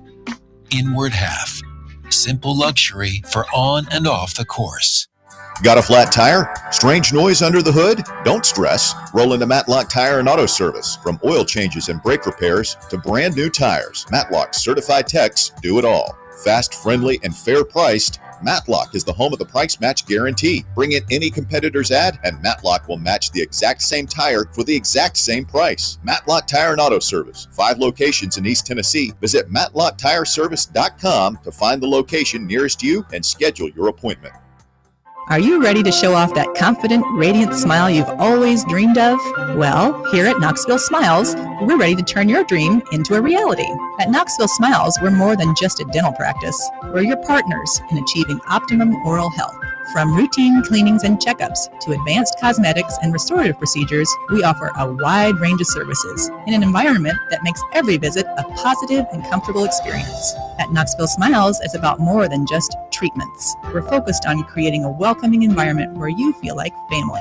Our state-of-the-art facilities are designed with your comfort in mind, and our friendly staff is always ready to address your questions and concerns. Don't wait any longer to achieve a beautiful smile you deserve. Schedule your appointment at Knoxville Smiles today and take that first step towards a healthier, happier you. Call us at 865-539-1776 to book your appointment today, or just visit our website at knoxvillesmiles.com. Look out, East Tennessee.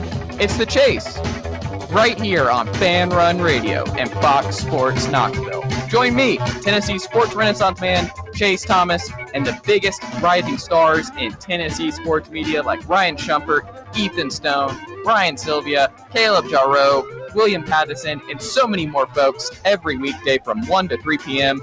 on WKGN's newest show, where we talk all things Tennessee Vols and always take your calls.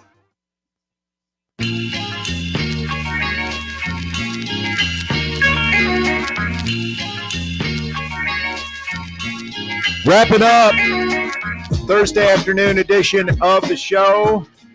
Got the slate headed your way next. One guy's wide awake and ready for. Well, Tyler handled it better than William did. William Patterson about like something was leaking out of his nose. Yeah, and William was part of the drunk tank. Yeah, I heard somebody didn't make it to work today. Who?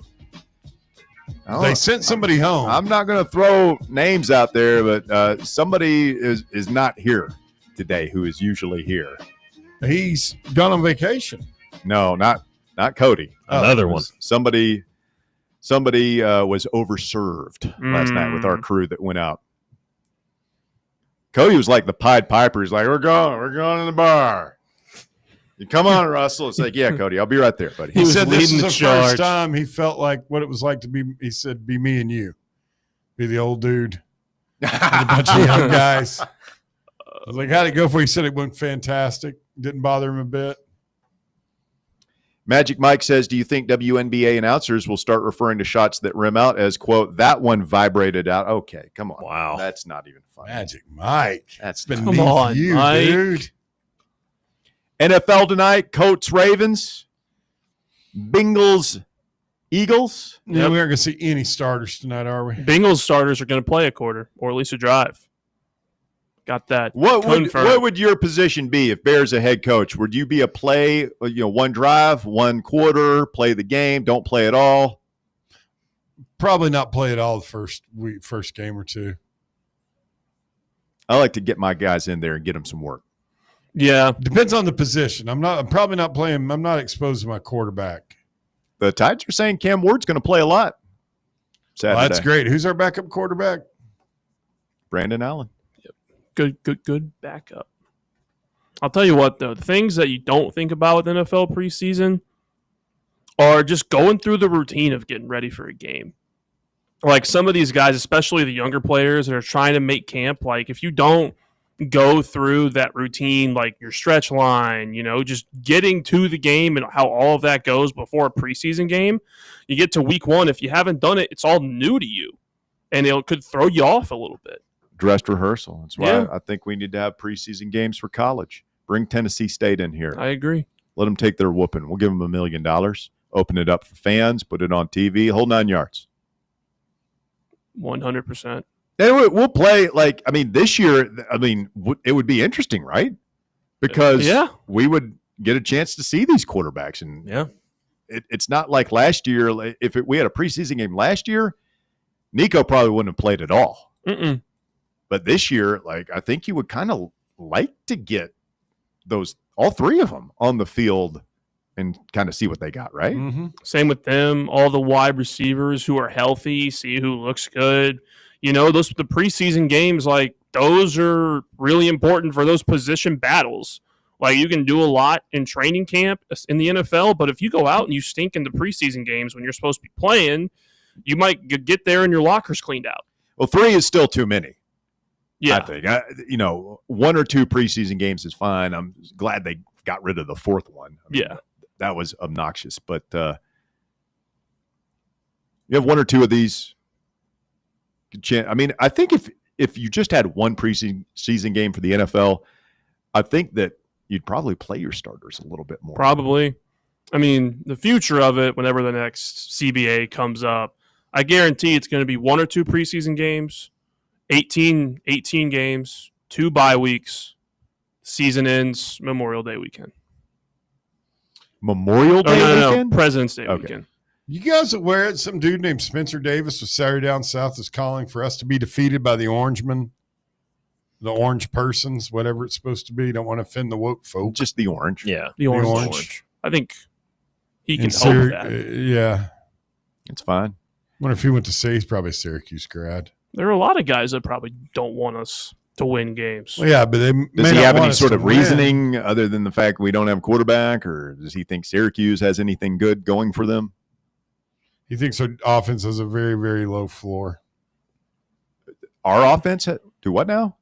Has a low Just floor. Glancing over at low floor. I wouldn't say. He's got kind of a point there. Assuming everything goes wrong with the questions on offense. It's no clear quarterback, retooled offensive line, and unproven receiver room. Spencer doesn't like how big of a favorite the Vols are in the game. Back to the preseason game for a second. These NFL coaches are telling you exactly what they think, how much value they put on the preseason games when, especially the Vrabels of the world who we're not playing our starters. No, none of them. And it's as fans, you can't give those tickets away. Ain't nobody want to see that. No one wants to see that. And, some coaches will come around and change it up. Zach Taylor for the Bengals has been like that his whole time there. Starters barely ever played in the preseason. In the last 3 years, the Bengals have come out slow. They've started with a couple losses to start the year, and they get in a hole, which has crushed them the last couple of years. And it just comes down to, how are you using the preseason? And if you're not playing those games, what are you doing to substitute that to get yourself game ready for week 1? Should be an interesting evening if you want to check some of that out. And, of course, we'll keep our eyes peeled on the developing situation in the WNBA. A lot of interest. Yes. Keep your phones in hand. The reaction will be immense. Are you rooting for him? Somebody to get one off? Absolutely. Why not? Absolutely. Is it going to be like, when there's an assassination attempt now? I mean, do you think somebody like whips one out in the crowd, whips it back there like they're going to Dan Marino that thing, and all of a sudden people go, no, try to jump in. Are they going to try and tackle the guy? Somebody gets just clobbered in the face with it. I think you have to try and find a place where you have some space to work with too, right? I would think you don't want to be like in a crowded area. You don't want to be like right in the middle of a row.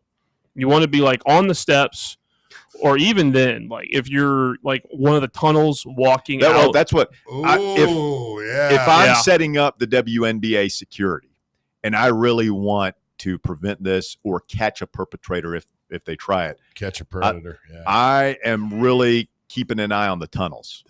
All the entrances and exits, because that's what we're thinking about right now, right? Is if you're going to toss that thing, you're going to want to be near an exit.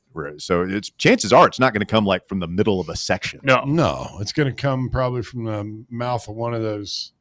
From the mouth? Where where you go through to go from the concourse. Yeah, that little short tunnel. Mouth of the tunnel going out into the seats. Yeah, and even if it were me, I'm not even going in that tunnel part. I'm throwing it from the damn concourse. That's a tough throw. That's a tough throw. You're not throwing it overhand, bro. I mean, Jace Brown thought he could get it over that net at that's true. Park. I mean, looks can be deceiving. It's harder than it looks. Okay, here's the question. Anybody know where I'm going next? Oh God. I hope my mom's not listening to this. Director of Operations. How exactly do you grip that thing to get maximum distance? I mean, there is sort of like from the business hammer aspect. Going by the head, or are we going by? I mean, root or stem. If you look at it from if you look at it from like a useful standpoint, like if it was a tool, there is like a handle. Think of it like an axe. You go from the axe top. throwing. I think you go from the tip. You go from the tip. That's what I'm saying. That's the only way. Axe throwing. Yeah. That's what I'm saying. You get better rotation on it. Maximum drop the hammer or whatever the thing does when it hits. Drop the hammer, dude. Goes back and forth.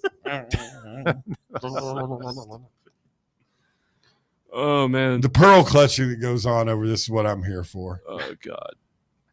Question is, I know it's not cool, but they have overreacted so badly. Who has? I haven't seen any of that. All I see is people who think it's hilarious. Some of the players that were on the court, and obviously the WNBA doesn't like it. Those gals. Have there been any ESPN talking heads? Well, this is just reprehensible behavior on the part of those fans. No, because unlike those people, I mean, the rest of us know it's just good, stupid fun. How many times does it have to happen before it gets old? It's a great question. See, well, I don't think it ever here's gets the thing. old, does it? The last time when the people got caught, one hit the floor, the other one didn't make it to the floor. Mm-hmm. I'm a firm believer in a one incident per game. Yeah. Like I think any more than that, I think it loses some of its coolness. Yeah, if it just starts raining, then it's just if you're having to stop the game every 5 minutes to get a green weenie off the floor, that's not cool. But, but like how many games before it just gets old and it's not funny anymore? I don't know. Let's find out. Yeah, let's test it. Let's find out. I don't think we're there yet. Audibly chuckled as soon as I saw that thing. It's like, wow, somebody really threw it. And it does, it doesn't have to. There are 3 games tonight. I don't think it has to happen in every game, but just like one time at one game. I'd be fine with once or twice a week. Nobody gets hurt. Be perfectly fine. Yeah, that's the answer to your question. When does it get old? Is when a kid takes one off the side of the face or something. I mean, that's at that point. I think we all have to look at ourselves in the mirror and ask some hard questions. What we've done with our lives. I'm not. How we ever got to this point. But until then, it's funny. It's fun. Philadelphia Eagles star wide receiver A.J. Brown recently revealed his reason for not playing at Georgia. course, A.J. Brown played football at Ole Miss. Do you guys? Oh, I heard this. Bear, I didn't hear this. You know the reason? What reason do you think A.J. Brown did not go to Georgia? Because he hates them and they stink. No. A little more specific than that. I don't know. They weren't going to give him a Porsche.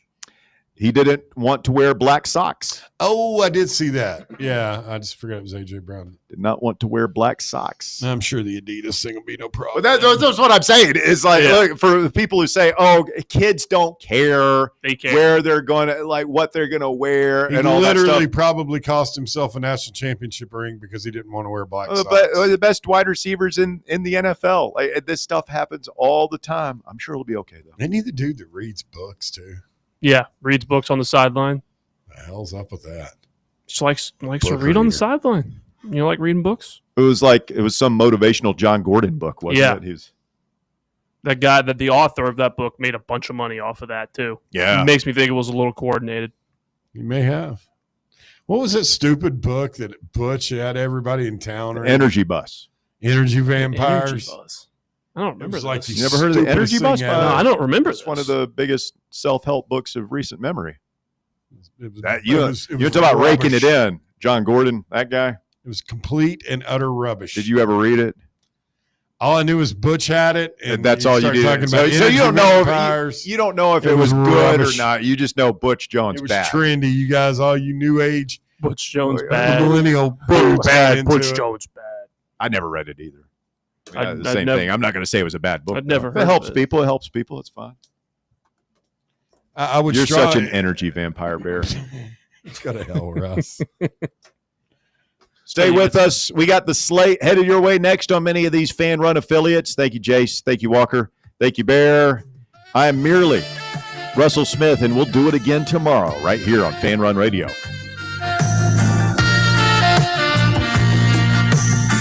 The Drive. Blackford Veterinary Surgery Referral specializes in surgeries not regularly performed by your pet's general veterinarian. They're currently accepting referrals from vets all across the country. With their newly renovated state-of-the-art surgery center and highly trained staff, clients can rely on professional and thorough care. If your vet says that your pet needs surgery or rehab, ask for a referral to Blackford Vet and let them get your best friend back on its feet. Located conveniently in West Knoxville. For more information, visit blackfordvetsurgery.com.